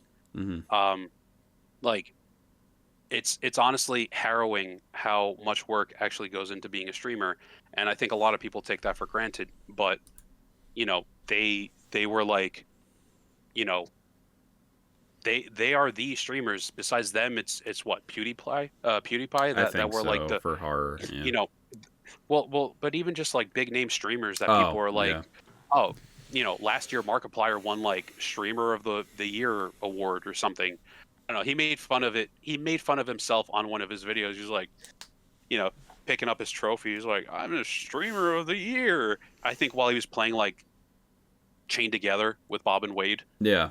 he brought it up, and I was just like, well, at least he's having fun with it. He's also like, it's just if you got into streaming back when they did, you had a chance. Yeah. Now Now, if you you don't. try to do streaming, it's grossly oversaturated. Everyone wants to be a streamer, and you find your niche. You're either, guys like us that are well versed into video games and stuff like that, and it's not at the detriment of the next people I'm going to mention. But Hmm. then there are the people that like sex sells. There's no way around it. So you follow like a cute girl playing a video game, and you're just like, oh, this is enjoyable to watch, and she doesn't know the game, so her reactions are genuine, or you just watch her for the small neuron going off in your head, going, oh, girl. But that's no detriment to any like female streamers. My favorite streamer was actually Gab Smolders, and Hmm. that was well before she dated Jacksepticeye. Uh, she was like she had her own little like group of people that watched her, but she was very successful before being Jacksepticeye's girlfriend. She's still like, and she lives for horror. Hmm. Like, if you haven't checked out her videos, go check out her videos. They're all really, really good. Girl has nerves of steel. Where Jacksepticeye screams at the top of his lungs, she's like, eh. Like it I have doesn't to check phase her her, out. and it's just like so funny to see the comparisons. And it's like it's one thing to tell yourself like, oh, he's being extra, he's emoting because that's what draws people's attention. And yes, to a degree, like probably one of my better shorts on YouTube was when I was playing Mortuary Assistant, where like I I remember got that. scared, I got scared, and somehow the game like forced my camera to crash in the moment where I was visibly scared. That was And I'm so like, yo, funny. this is hilarious. Back to like when you were watching the Silent Hill, did any of these players go to James's car? This is like the biggest thing I want to know. Uh, Uh Jacksepticeye went back to the car and picked up the map. That's it. did he look around the car at all? Do you I know don't think the so. Do you know the To to theory? to my recollection, I don't think he actually did. What, the theory that his wife was in the car the entire Yeah, time? Uh I don't even think that was even proven in the original game though. it was just a theory, but some like I think a director even went up on Twitter. He's like, it was like weird translation, but he was like back passenger seat, and like that's all he posted. I was like, oh god. I think they were supposed to have her show up in his rearview mirror as he was driving to the lookover point where he ends up starting the game. Okay. I think, if I remember correctly from this was a really old interview actually, now that I think about it, but I think it was supposed to be like you see Marcus driving, and then you see his like rearview mirror, and you're supposed to see like his wife sitting in the back seat just like, Oh my god. but like Ugh. as like a jump scare type thing. You Oh, know, okay. I don't think the plot point was supposed to be like, hey, he killed his wife and she's just sitting there. Yeah, Or I was hey, gonna his say wife's that. alive and she's just there and he's having like a really bad trip. Yeah, because the whole that like beating Silent Hill 2 was like one thing, and then I'm looking up online seeing what people wanted to say about this beating game. well, beating Silent Hill 2 and enjoying the story for what it is are two very different things. Yeah, yeah, yeah. Like if you don't take your time and really explore Silent Hill as a series, but like 2 especially, yeah. because it's definitely the better of the Silent Hill games. That's why they chose to remake only 2. Um, they sure as hell are not going to remake The Room, I can tell you that much. I hope 3 is next. I kind of want them to actually go back and fix what they did with 1, because 1 came out like how Resident Evil 1 happened in 1996 and then they fixed it in 2002. Yeah, I want them to do the same things that for would be Silent cool. Hill 1, because it would help explain a little bit more into why Silent Hill is Silent Hill, and not just be like a dude looking for his wife because he's dealing with Psychosis a lot. and trauma. Yeah. Yeah. Ghost trauma and then real life visceral pain and damage and stuff. Mhm. Like there's a lot to unpack, and it really needs to be, I don't know, it really needs to be like explored. Really, it needs to be explored, and it needs to be explained to people, because you know, any guy or girl with like the small neuron in their head walking out of their front door and seeing a heavy fog and be like, oh my god, this is Silent Hill, Mhm. haha, let me take a picture and post it to Facebook and make the joke. I'm guilty of doing that multiple times, so I'm not targeting anybody, but like Silent Hill is more than just the ghosts and the fog. Yeah. Like it's, and just like Resident Evil is so much more than zombies and virus and bad jokes. Your right hand comes off. Like Resident Evil is so much more than that, and it would be nice if it's unrealistic for me to want people to want to experience horror games for what they truly are. Mhm. And some of it is out of left field. Resident Evil, Dino Crisis 2, Dinos in Space, Parasite Eve, like all of these obscure Resident Evil titles that are, fantasy horror. And then you get to the psychological horror aspect, like that demo I showed you, Mhm. or the demo I told you about rather, and Silent Hill, and other things that like to play off of psychological aspects of horror. They come from a very real place of trauma and PTSD and depression, and like all. That's why horror games are never going to stop being made. Yeah. Like horror games horror as a genre, as a category, has continued to evolve, and it's never going to stop developing. And sometimes things are a swing and a miss. Like as you know, because we're friends on Facebook, Mhm. every day I watch a new to me horror movie. And sometimes they are such great movies that I kick myself for not seeing them sooner. Like The Autopsy of Jane Doe, I've heard a a lot movie about that that movie. I didn't even know about. And it apparently came out in 2016.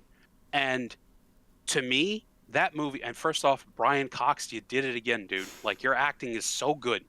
But like it was a movie that basically was what it was like to play Mortuary's assistant. Like I had flashbacks of me playing the game while watching that movie, and I was like, yo, this is good. This is really good. And it deserved the 9.5 that I gave it.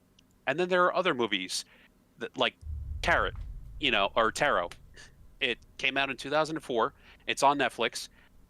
If you couldn't have guessed it, it's about tarot cards. And, the kids, stupid college kids, read their own futures with a deck that's not theirs, and that's bad luck in the tarot card universe. And then they all start dying.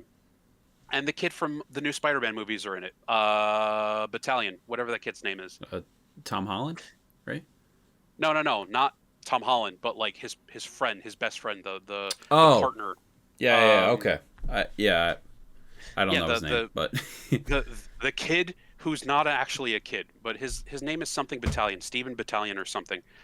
He's in the movie, and he's like the comic relief, and he's being chased by the Fool. But the Fool is not an actual clown. It's a curse that's a homunculus that changes shape based on what the card was drawn. And Mm. if you're into astrology or you're into, you know, curses in general, like I find curses fascinating. The movie really didn't do much for me though.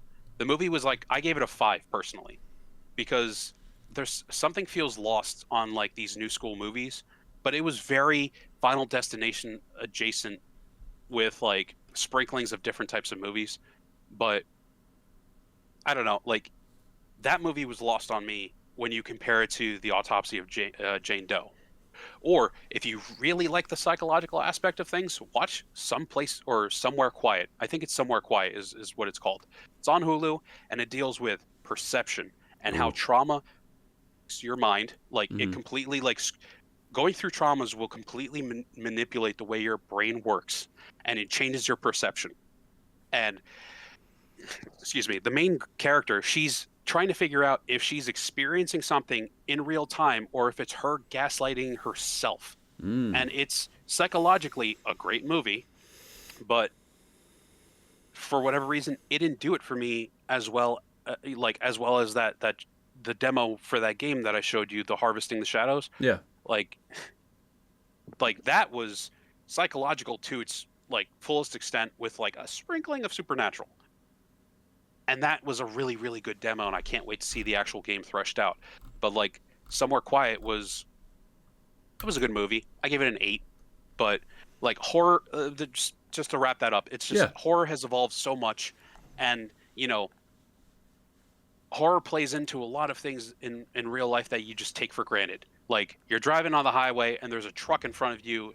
God forbid it has anything else other than logs, and you're just like nervous. Yeah. You know what this means. You know what this means. Nervous. You're very nervous because you watch Final Destination and you're just like, Yeah. I need to move over a lane. It's something else too. Like you wake up in the middle of the night and your sweatshirt on the back of your chair, it looks like a body, and you're like, holy shit! And you get Every that time. stuff. And I actually brought up We Harvest the Shadows on Steam, and this game looks really cool. But I'm telling you, dude, you need to play it. there's You need to play it and you need to record it, and you're gonna enjoy it. and there's just so much content and stuff with horror. And what I was trying to say earlier was, like, with me in movies, for some reason I'm more susceptible to like all of the anxiety, all of the fears. And then when I play a video game, I don't know, I either get immersed in it, or because, you know, man has gun, you know, like you feel more protected. But Well, that was true. yeah. It was true because older, like again, I'm gonna use Resident Evil because I know Resident Evil like the back of my hand. Oh, that's new. No. um, in the original Resident Evils, even 4, 5, and 6, having a gun sometimes was just not enough because, like, I brought up Revelations, like Yeah. how we first talked about Revelations. Revelations was what Resident Evil 4 should have been, and 5. Like, it was scary. It had the perfect amount of Silent Hill's ambiance mixed with Resident Evil's, like, survivalist aspect. You know, you played as Jill Valentine. You wake up on a ship. You're looking for Chris Redfield. You partner up with this other guy. Like, and he's a great NPC. As far as NPCs are concerned, his AI starts off great. Mm-hmm. And as a side note, a lot of people like to talk about RE5 having the worst AI with Sheva. Play the game, you heathens. The AI grows with you as you play. It develops into a playstyle that fits your playstyle. Yeah. So don't write off Resident Evil 5. It's a good game. It's a great game. I can't speak for Resident Evil 6's AI because every single time I played 6, I played with another person. Mm. And like even 5, playing with another person has made that game so much better. Yeah. Like I like as a person, I never played FromSoft games.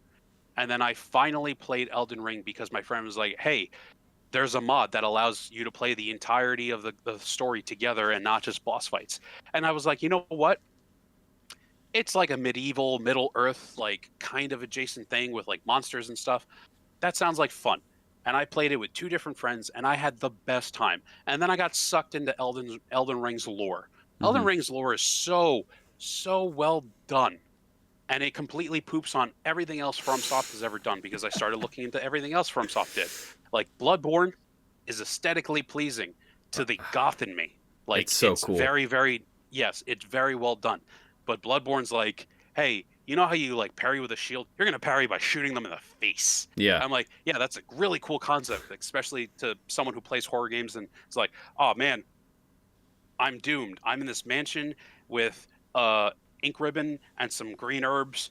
I don't know why I picked up this plant, but I'm gonna get through it with the power of friendship and this gun that I found. Yeah. And you know, kudos to all horror games like Resident Evil or anything that has a gun. Like, thank you to the random NPC that left a gun in the refrigerator for me. Like, thank you, video game gods, because you know what? The last thing I expected to pull out of the refrigerator was a Remington 700 shotgun. You know, it's one of those things, man. It's just like, you know, it doesn't happen in real life unless, you know, whatever horrible thing you're experiencing in like an abandoned house is like, oh man, this guy was a gun collector. Goody for me. That's convenient. Yeah, exactly. But it was the convenience of horror games. But like, you know, even for Resident Evil 1, when the stars were first going to the mansion in the helicopter, they had a full arsenal of weapons. Like, not just their pistols, not their iconic pistols, which I have live action replicas of because I am also a gun person, but I love horror. But if you're interested, I'll pull out a piece. I don't know how you feel about it on being on your YouTube because YouTube is weird about guns. But you know, it's just like the opportunity of some horror games.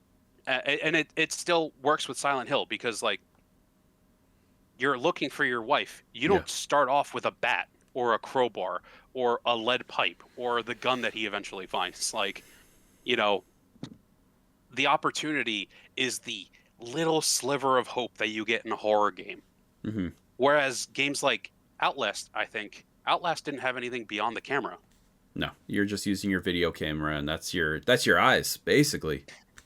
It's your eyes, and it also adds to how scary things are because of the filter in the camera. Like, you're not seeing it as clearly as you want to. You're seeing it through the eyes of another, technically through the camera. And I think that's why Outlast was so successful because of how different it really was. And that's another thing that I really enjoyed about 7, because when you find the video cassettes, you play them and you watch or the VCR recordings of like Mia. Like, that one didn't make sense to me.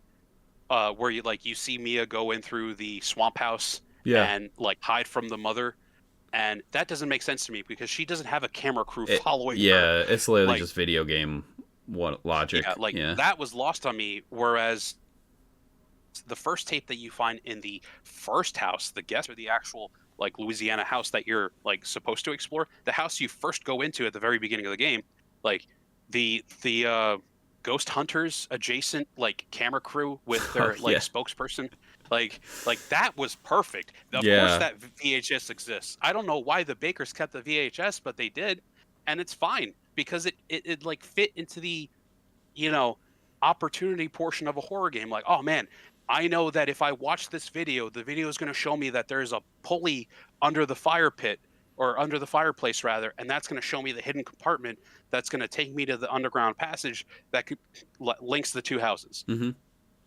Genius. Like, well, that's just good storytelling. And then you get to, you know, fast forward to when you're, you know, you beat Jack for the first time and you're trying to go into like the mother's swamp area house or whatever. The bayou house. And you play Mia. Yeah, you play Mia's VHS and you're just like, how do you have this recording of yourself? Who's recording this? How? Whomst? Yeah. It's like, you know, that aspect of storytelling was a little lost, but, you know, again, when you play through that VHS, it also shows you the area where the crank is located, and it's a key item that you need for multiple parts of the game. So, you know, another opportunity adjacent thing, but it could have been better. It could have been better done, rather. So I don't know, and you know, it's not just Resident Evil. Silent Hill does this a lot, where, or most horror games beyond things like Outlast will give you an opportunity, an inkling of hope that comes in the form of a character or an item or, you know, a gun. Like, Hmm. you know, and suddenly you feel like you can experience this daunting experience and make it through the end, or at least have a hope of making it through the end. You know, Then they rip it all Outlast, I away. think, yeah, well, depending on the game, yes. Outlast was just one of those games where it didn't give you anything. It was No. just like, yo, homie, you got a camera and you got to live. The jump scares in that game, I Shrug. remember I was like, what the hell? It's like one after another. I was like, it was a lot too. I was like, Jesus, man. It was a lot, but like, what came because of Outlast? I want to say it was Manhunt. Do you remember that game? Yeah, Manhunt was early though. That was like early 2000s. Do you think that came out before Outlast? Or are I you thought talking it was about like inspired Condemned? by Outlast. There was Condemned, which was out No, no, earlier. I know. No, I know Condemned. Condemned was another supernatural horror type thing. Manhunt. Oh, you Yeah, know what? You know what? Like two links in my brain just connected as you said, rip it all away. For, you know, when you find that sliver of hope. You ever play Fear? yeah, yeah. I was thinking about Fear earlier. It's, You play Fear. You got a whole SWAT tactical team with you. You guys are ready to go, guns a blazing. Burst in through the door. Watch your entire team get vaporized to nothing, and you're just like, I'll like, never forget playing Fear and going through like the vents in Alma. Alma, like I hate children in horror movies, and they I used I hate her to break throughout this to the you, bro. entire game. Yeah, they used her for that. They used Evelyn for Resident Evil 7. Yep. Like that's Yeah, Evie would jump in your kids face from the too in 7, and I was like, holy. the kids from The Shining. Like, you know, that's been a staple for horror for a long time. Even in Silent Hill 2 as well with Laura. Oh yeah. You're like, Oh yeah. holy shit. But I mean, she's not as scary, but it's No, but like she'll give you like a good scare, yeah, and she's more for setting the tone than anything else. But like the horror trope of using little kids to, you know, unnerve you, the player, it works because you're just like, Silent Hill, RE7. Well, when you go to the children's attic or play area, oh my god! And then you find Just like the that feet. secret nook where it gives you the arm, and you turn around and all you see is her feet. And Yeah. I'm just like, actually, fudge. That's next on my editor's list of games to edit. But like my original playthrough of that, where, you know, I turn around and see just the feet, I'm just like, no, yeah. no, I don't want to leave. I'm gonna stay here with this, you know, deprecated human corpse, and I'm just gonna. This is where I live. I'm just gonna live here now. When I was replaying 7 before 8, I got to that part and I was like, I don't remember this being as intense as this was. Oh, dude, Like, did you Jesus. forget to turn up the audio, because the audio was like you go through that little like child play area, you know, and nothing is supposed to bother you except for the ambiance. Yeah. And then when you turn and you see the feet, and then you're going through the same areas that you just went through, then there's the molded, then Yeah. there's the this, and then there's the that, and it's just like, yo, you thought you were safe, but you thought wrong. And then just sprinkle that bit of survival horror back into the mix, where it's not just spooky, but now you have to actually fight. Yeah. And so, like, a lot of people don't give 7 enough credit, but 7 is the sole reason that Resident Evil even came back. 7 is Like- the reason that Capcom is even doing half of everything they're doing right now. Agreed. No, and it's really funny because I've had conversations with people where they're just like, oh, 7 sucked, or 7 did this, or 7 didn't do anything for Resident Evil. I'm like, listen, first off, you're wrong.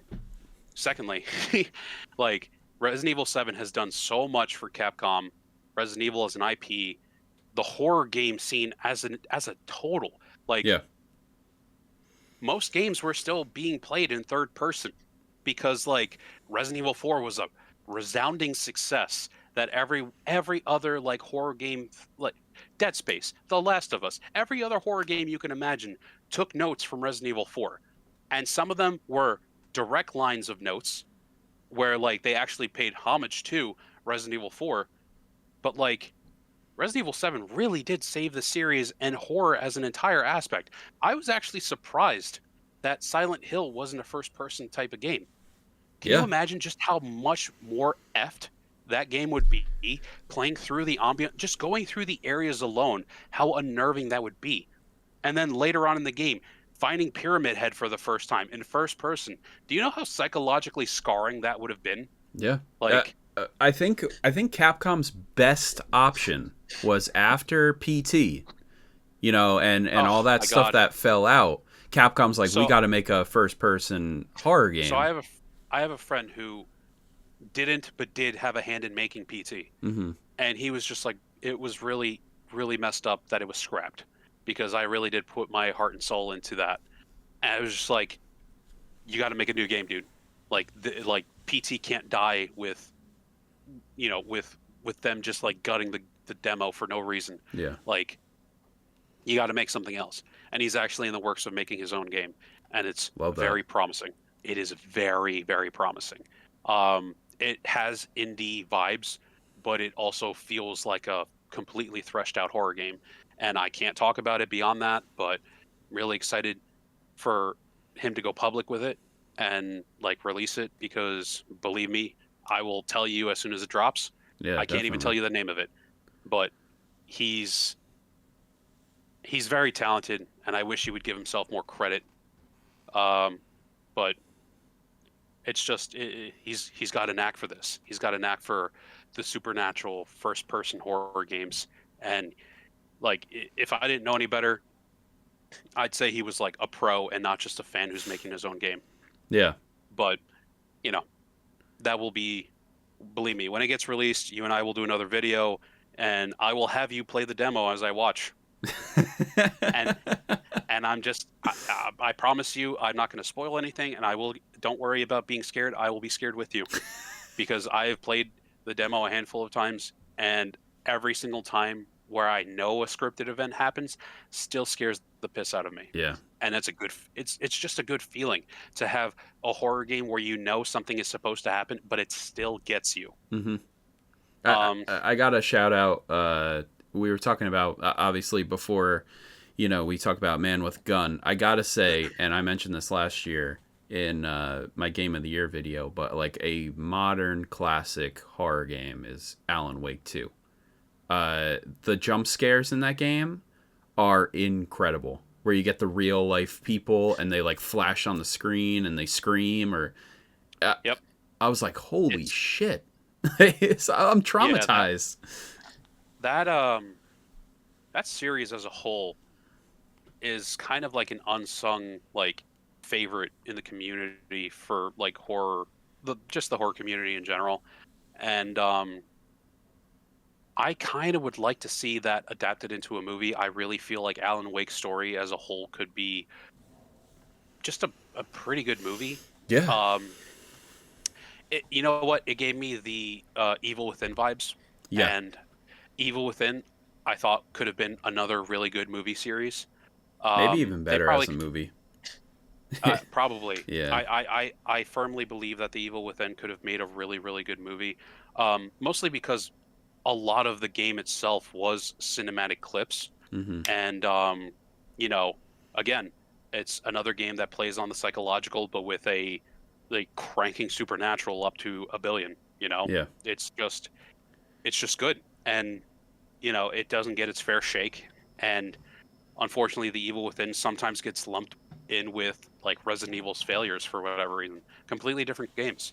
It's more akin to The Condemned or even The Last of Us with like throwing bottles and like avoiding certain the fights stealth, and stuff. yeah. Like, yeah, it's akin to that more than Resident Evil. But like, you know, when you talk horror games to like a casual gamer, they're like, oh, I don't like horror games. You know, Resident Evil was this, Resident Evil was that.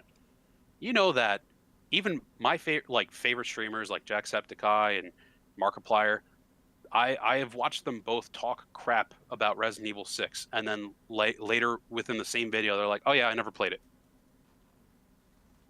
What? It's the worst. Yeah. Don't throw opinion out if you haven't even tried it. you Well, know. that's kind of my thing. Like, I can be as judgmental as I want about Resident Evil because I've lived and played all of their games, even the obscure Game Boy ones, Mm. like Resident Evil Gaiden. Yeah, the Game Boy. Yeah, I have Yep. that too. Yeah, it's an Yeah. awesome game. It's a different game. Yeah. I'm not going to say it's awesome. It's very Well, different. cool concept.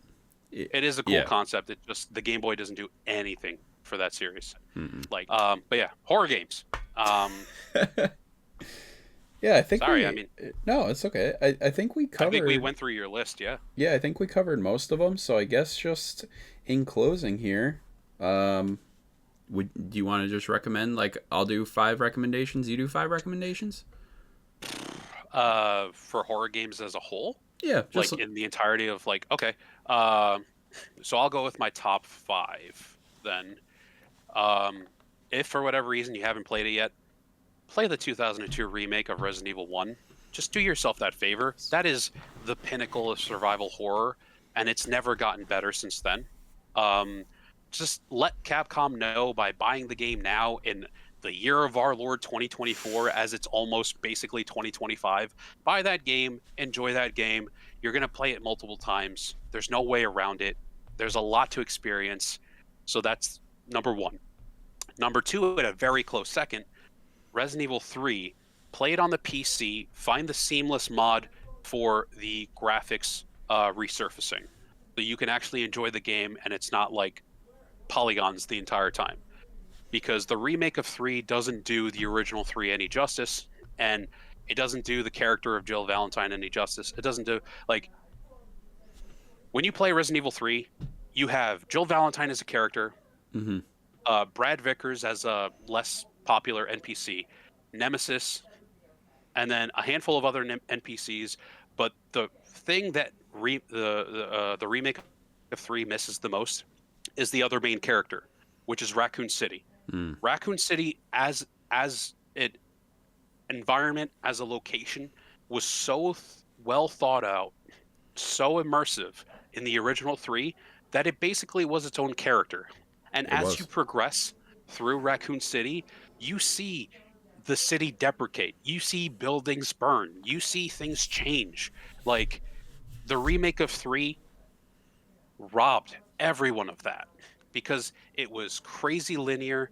It forced you to do things. And, like, in my playthrough of the remake of 3, which hasn't hit YouTube yet because Resident Evil Village, Resident Evil 2 were just higher, like, popular games than the other remake games were. So, like, it's on the pecking order for my editor, but that's besides the point. Like, 3, the original of 3, if you can find the seamless mod and know how to, it's not difficult to do, people. Like, if you play PC games, I promise you, you'll find a video on YouTube how to do it. It takes, like, a few minutes, and it's well worth it, so you can enjoy the game, both from a gameplay point of view, but also, not seeing polygons, because polygons was 1990s. Like, you don't need to see that anymore. Like, the game needed a fresh coating of paint, and that's what the seamless mod is for. Okay. I actually, number 3, The Mortuary Assistant. That's a super short game. Yeah, I hear about that one. Even shorter if you play it like I do. Because there's 5 endings, and I have gotten, I think, a total of 2, and I've played that game multiple times on stream. Mm-hmm. And I even had a friend of mine be basically like a guest star, just like her voice, and she was watching my stream and saying like, hey, I know you're about to go into that room, but what if you did this first? She didn't know anything about the game either. She was just like suggesting, just trying to be like another voice in my head to just be like, maybe you should check this room before you walk into the room where the scary noise is happening. And there are a few videos of me playing that on YouTube. There's definitely like the short that I mentioned earlier where the camera froze when I got scared, which was just peak horror perfection. Number 4. I would love to recommend Haunting Grounds to people, but it's so inaccessible with how expensive it is to get a copy of that game. that if you're not in the ROM hacking community or have an emulator or have knowledge of playing it, it's just like you're not going to be able to play it. And it's not fair to people, but that's just the world we live in because people like making money, and that's just how it is. So that's a honorable mention. Fourth on my list would probably be honestly The Evil Within 2. Hell yeah. It's I had a great time playing the game, and at no point of that game did I think I was safe. And that's I'm kind of shocked how to hear horror that. games. Why is that? I feel like nobody talks about Evil Within 2. It's really good, and just it got overcasted. Well, yeah. I mean, again, it got lumped into Resident Evil's failures because some people just believe that Resident Evil sets the tone for all horror games. And even as a Resident Evil person, that's not true. It's just not true. There are different types of horror games out there, and you really need to try them to experience what they really are. And Mortuary's Assistant being number 3 on my list, that's a different type of horror. Like, that's supernatural horror at its finest. Yeah. And the game causes you to pay attention to details. It has you access files on the computer while you're playing the game on the computer, so it's like funny Inception-esque like things. But if you're not a detail-oriented person, which I do claim to be, and I miss things, like, you're gonna fail. You're gonna get the bad ending, like I did multiple times. But like the game itself is really cool. It's got like the guy is still working on it, and it's in production. It's no longer a demo, and I played it when it was a demo, so it's like better threshed out now with a lot less like bugs. So you'll be actually able to enjoy the game for what it is. Number 5. Honestly, Resident Evil Revelations, the first one. Nice. The second one was good, but Revelations 1 does a lot for the horror genre in general. With how Resident Evil 4, 5, and 6 deviated so far from like the original survival horror, tank controls, like no hope left type thing. Revelations was the best thing that came out of Resident Evil 6 because you can move and shoot, and that's it. Like, other aspects of that game are like you could get one of the best guns in that game, but if a certain boss, like there's the halfway point boss, which you watch them mutate throughout the game, and then when you actually have to fight them, they don't die. They come back again as a wall in your way, like an obstacle you have to like get around. Like, you don't have time to fight her when you fight her again.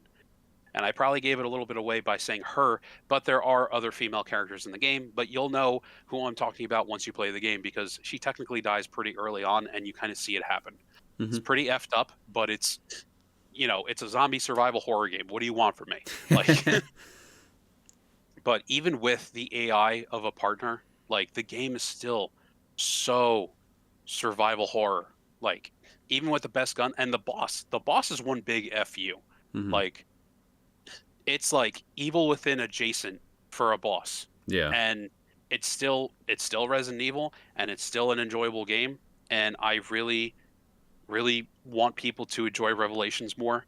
And if it's not your cup of tea, it's not your cup of tea. I'm not going to take it personally because I don't know you. You're watching this video.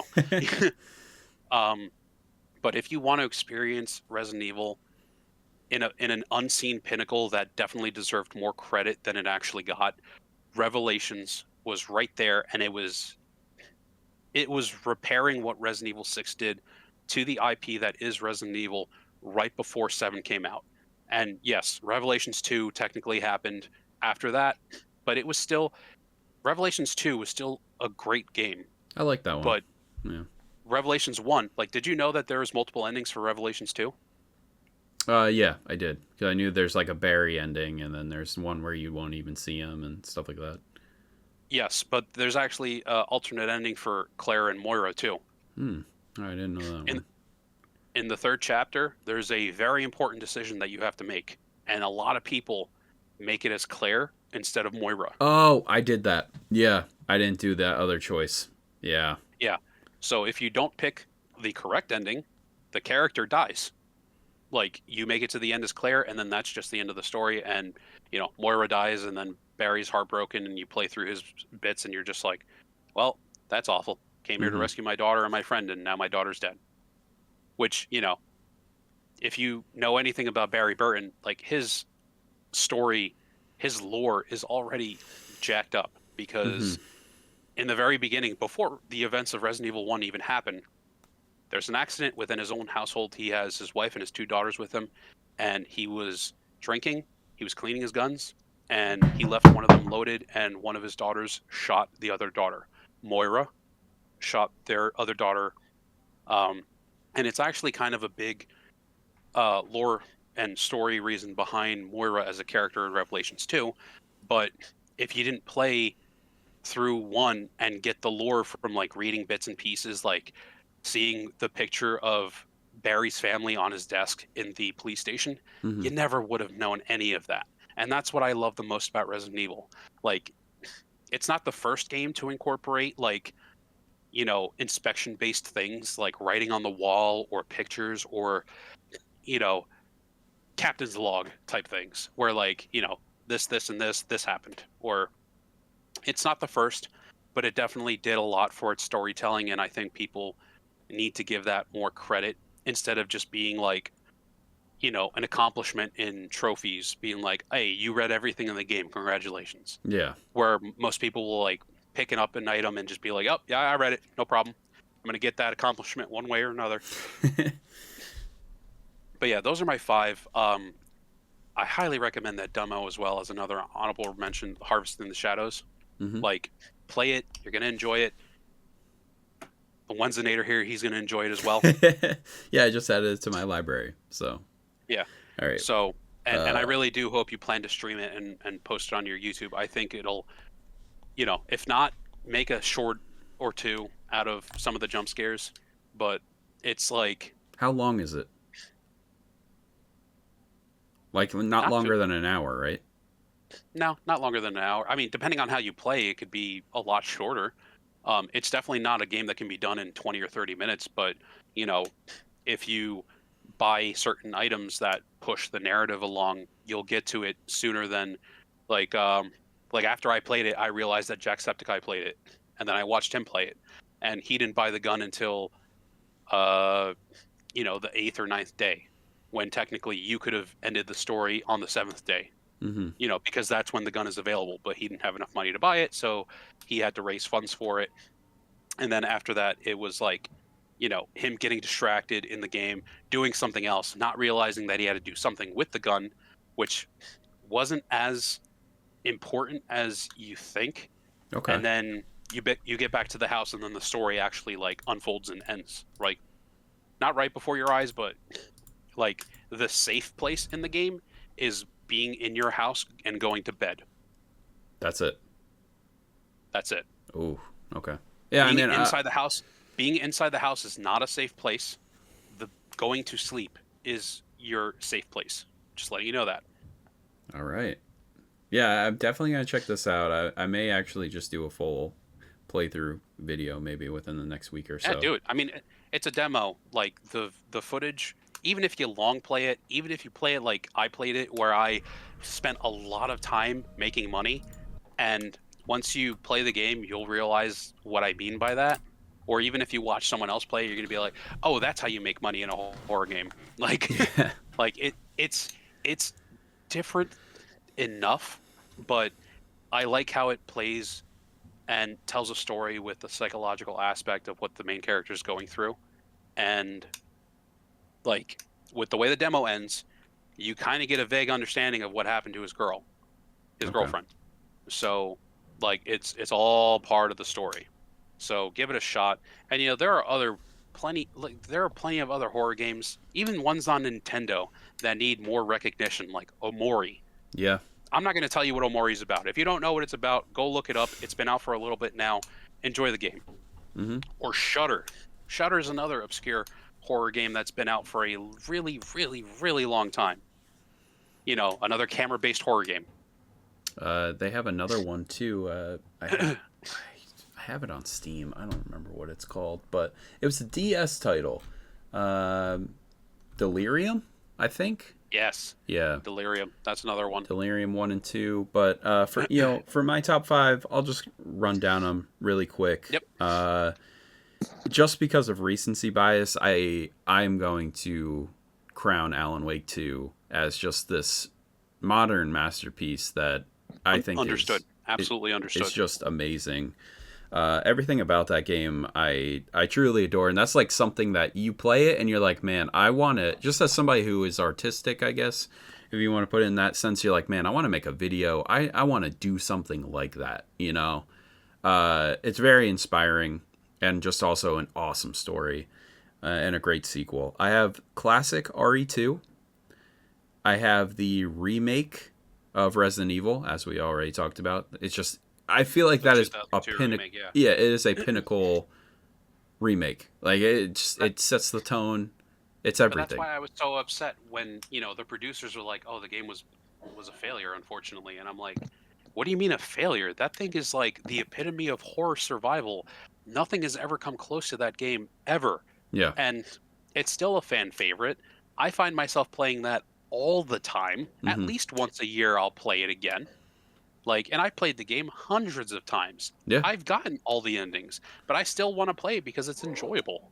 It's great. It's great. I then have for number, what was that? So that'd be number 4. I have Silent Hill 2.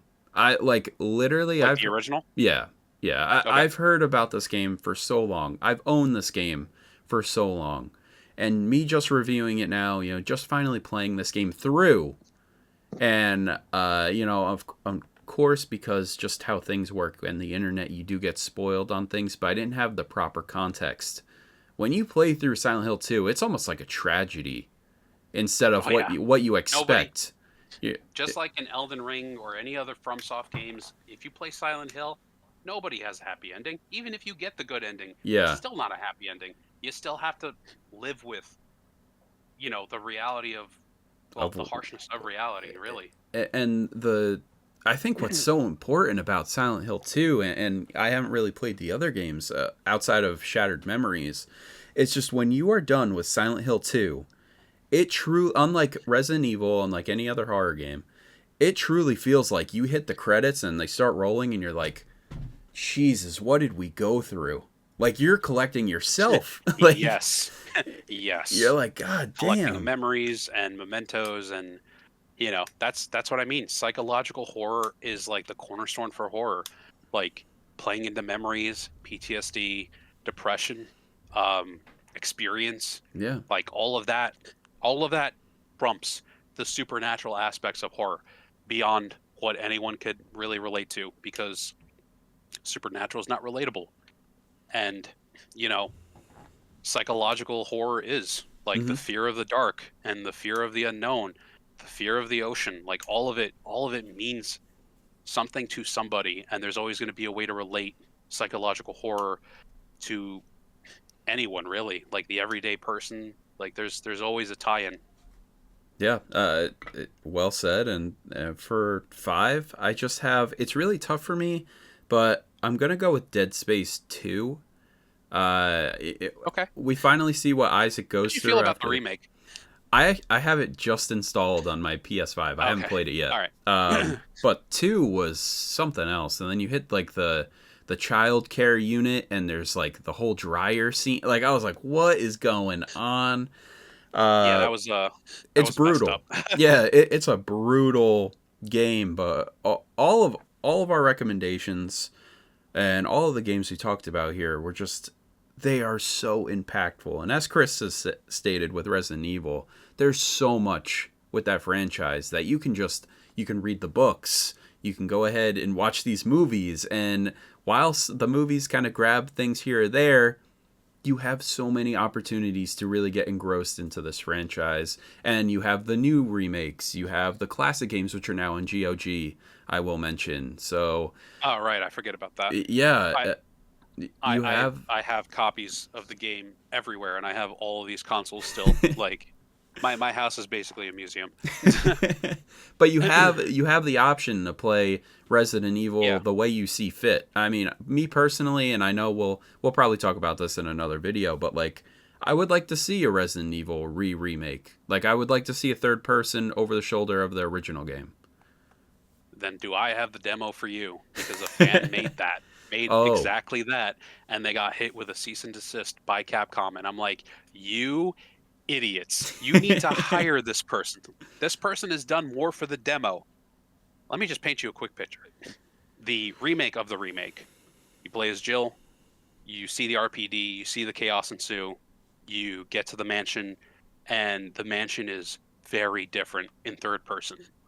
And it was the little bit of the game that was actually recreated for the demo, exactly what I imagined as a kid playing through RE1 for the first time. Oh, I love that. Because when you imagine playing that game in real life, like you imagine yourself going through that, you're like, you don't see yourself from a bird eye point of view. You see yourself from, well, it would be more first person than anything else, but third person is a nice enough way to still feel integrated with the game without the nauseating effect sometimes that first person games can do to people. Yeah.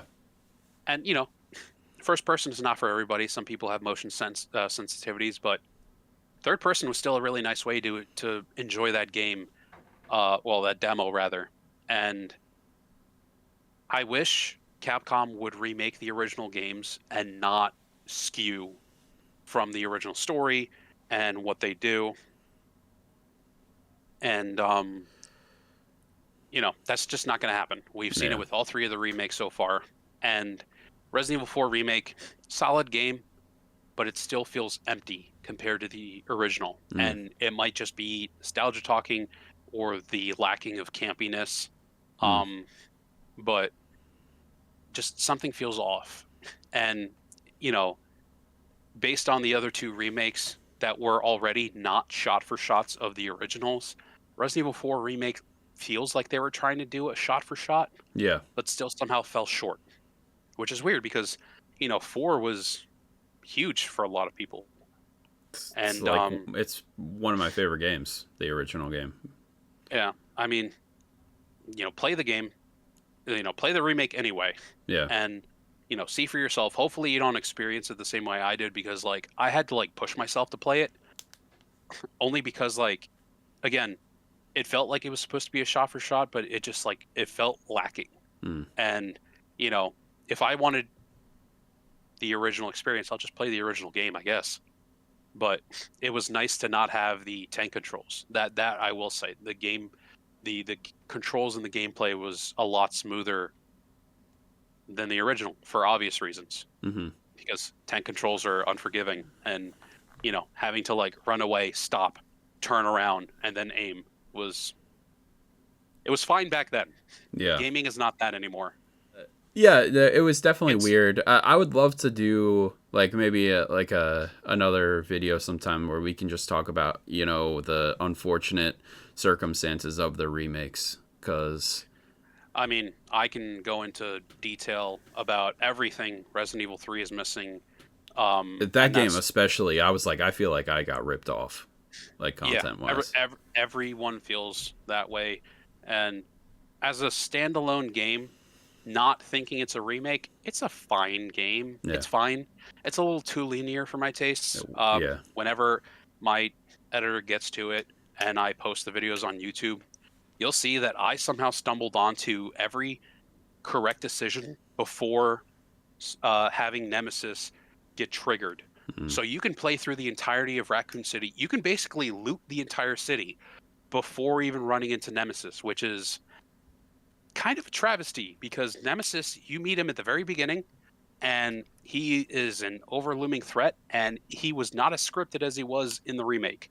There are points where you're supposed to run into him in the original game, but you just encounter him throughout the game, randomly, unscripted, and it's just oh shit. The only thing the original game does do to help you is you'll hear him go stars. Yeah. And his theme song basically, Nemesis has his own theme song. Yeah. You don't get that. You don't get that in the remake. But what you do get is the third-person point of view type of game with a near perfected dodge mechanic, which is really, really cool. That I will say in favor for the remake of 3. But lore, story-wise, it gutted too much, and there's no excuse for it because this is the new gen of gaming. There's no reason to take out content. Especially when the game's so short, naturally. Yeah, the original game of RE1, you could easily do it in an hour. Speedrunners have gotten it down to like a science, but you could probably play the original game comfortably within like an hour and a half. And I never really got that close to getting it done, but I also like exploring, and I like items, and I like doing things like forcing, like in the original 3. Only on hard mode does this exist, but when you fight Nemesis, doesn't matter if it's scripted or random, the more times you down him, the more items he drops. And this only exists on hard mode, where you will find parts to a gun, and you'll get a total of 2 guns out of it. So you have to beat him 4 times technically, and he'll drop, parts A, parts B for one set of gun, and then parts A and B for another set. So if you do that, you get access to the best handgun in the game, and then one of the better shotguns in the game. Mm-hmm. Because back then we don't improve guns or whatever. Like, we don't just find parts for guns and just that'll be the end of it, like the remakes did. I mean, there are some Resident Evil retro games that do have like the performance parts, I guess, if you will, but most of them are pretty standard. Like, you get the Beretta in Resident Evil 1, or you find the shotgun, or you find, the Magnum, and that's practically it. Yeah. But, the remakes, they like to do, like, in Resident Evil 2 Remake, you get the barrel for the Lightning Hawk, and suddenly the gun has more kick, and it takes up more space. Mm-hmm. And, somehow it just feels better. Like, the safety net of having a Magnum is somehow increased. But that's neither here nor there. That's just horror games being to the point where they are right now. Yeah. So I mean, I think that covers everything. Yeah, I mean, everything that we kind of had in footnotes. Yeah. I think we were at it for a while. Yeah. Yeah. It's like a little under 2.5. Yeah. Well. But yeah, this has been fun. Let me do this. So, where can the fine people find you, sir? Right. You could find me on the YouTube as CrossZero. I believe if you type in CrossZero 304, you can actually get to me. Zero is spelled out next to cross, but the 0 in between 304 is just the number. You can find me on Twitch as CrossZero, and I mean, I could say you can find me on Facebook, but like, it's Facebook. I'm not just gonna add random people, which stinks because every day the month of October I watch a new horror movie and I review it, and I didn't think anything of it. I didn't think any of my friends were gonna like care, not care, but like not take it as intently as they are actually doing it. And I'm getting messages from people saying like, yo, that movie was wild, what did you think of this, or what did you think that meant? And I'm like, I was not surprised expecting. people are even no, I was not. I was just I was bored and I had time, and it's the month of October, and it's one of those things where like, if you put up Halloween decorations in any other month except October, like people are like, what's wrong with you? Kind of like, I watch horror movies all the time, but like October seemed to be socially the best time to do this kind of thing. I mean, I can watch horror movies every day for the rest of my life and do reviews, but it just makes sense to do it in October. But yeah, point is, video games. Yep. Books. So horror is never dead. yeah. So check out his content. He does a lot of Resident Evil stuff. Plays a lot of video games, as he obviously said. He does reactions and all that other stuff. I will also put a subscribe button for him I think that it allows me to do it at the end of this video. So check him out. Obviously, I'm Brandon. You've seen my content. This is just another great conversation had here on the channel. And, as Chris said, sometime later on, we will do another video on his channel. So you can always check out that as well. I'm going to force him to play that demo one way or another. He's going to do it live. And either I'm going to join him as the voice in his head or, whatever. But he's going to play that game for you guys. And I hope you guys enjoy it. Yeah. So when that happens, that'll happen. But that is all for today. All right, everybody. All right. Catch you later. Good night, everyone.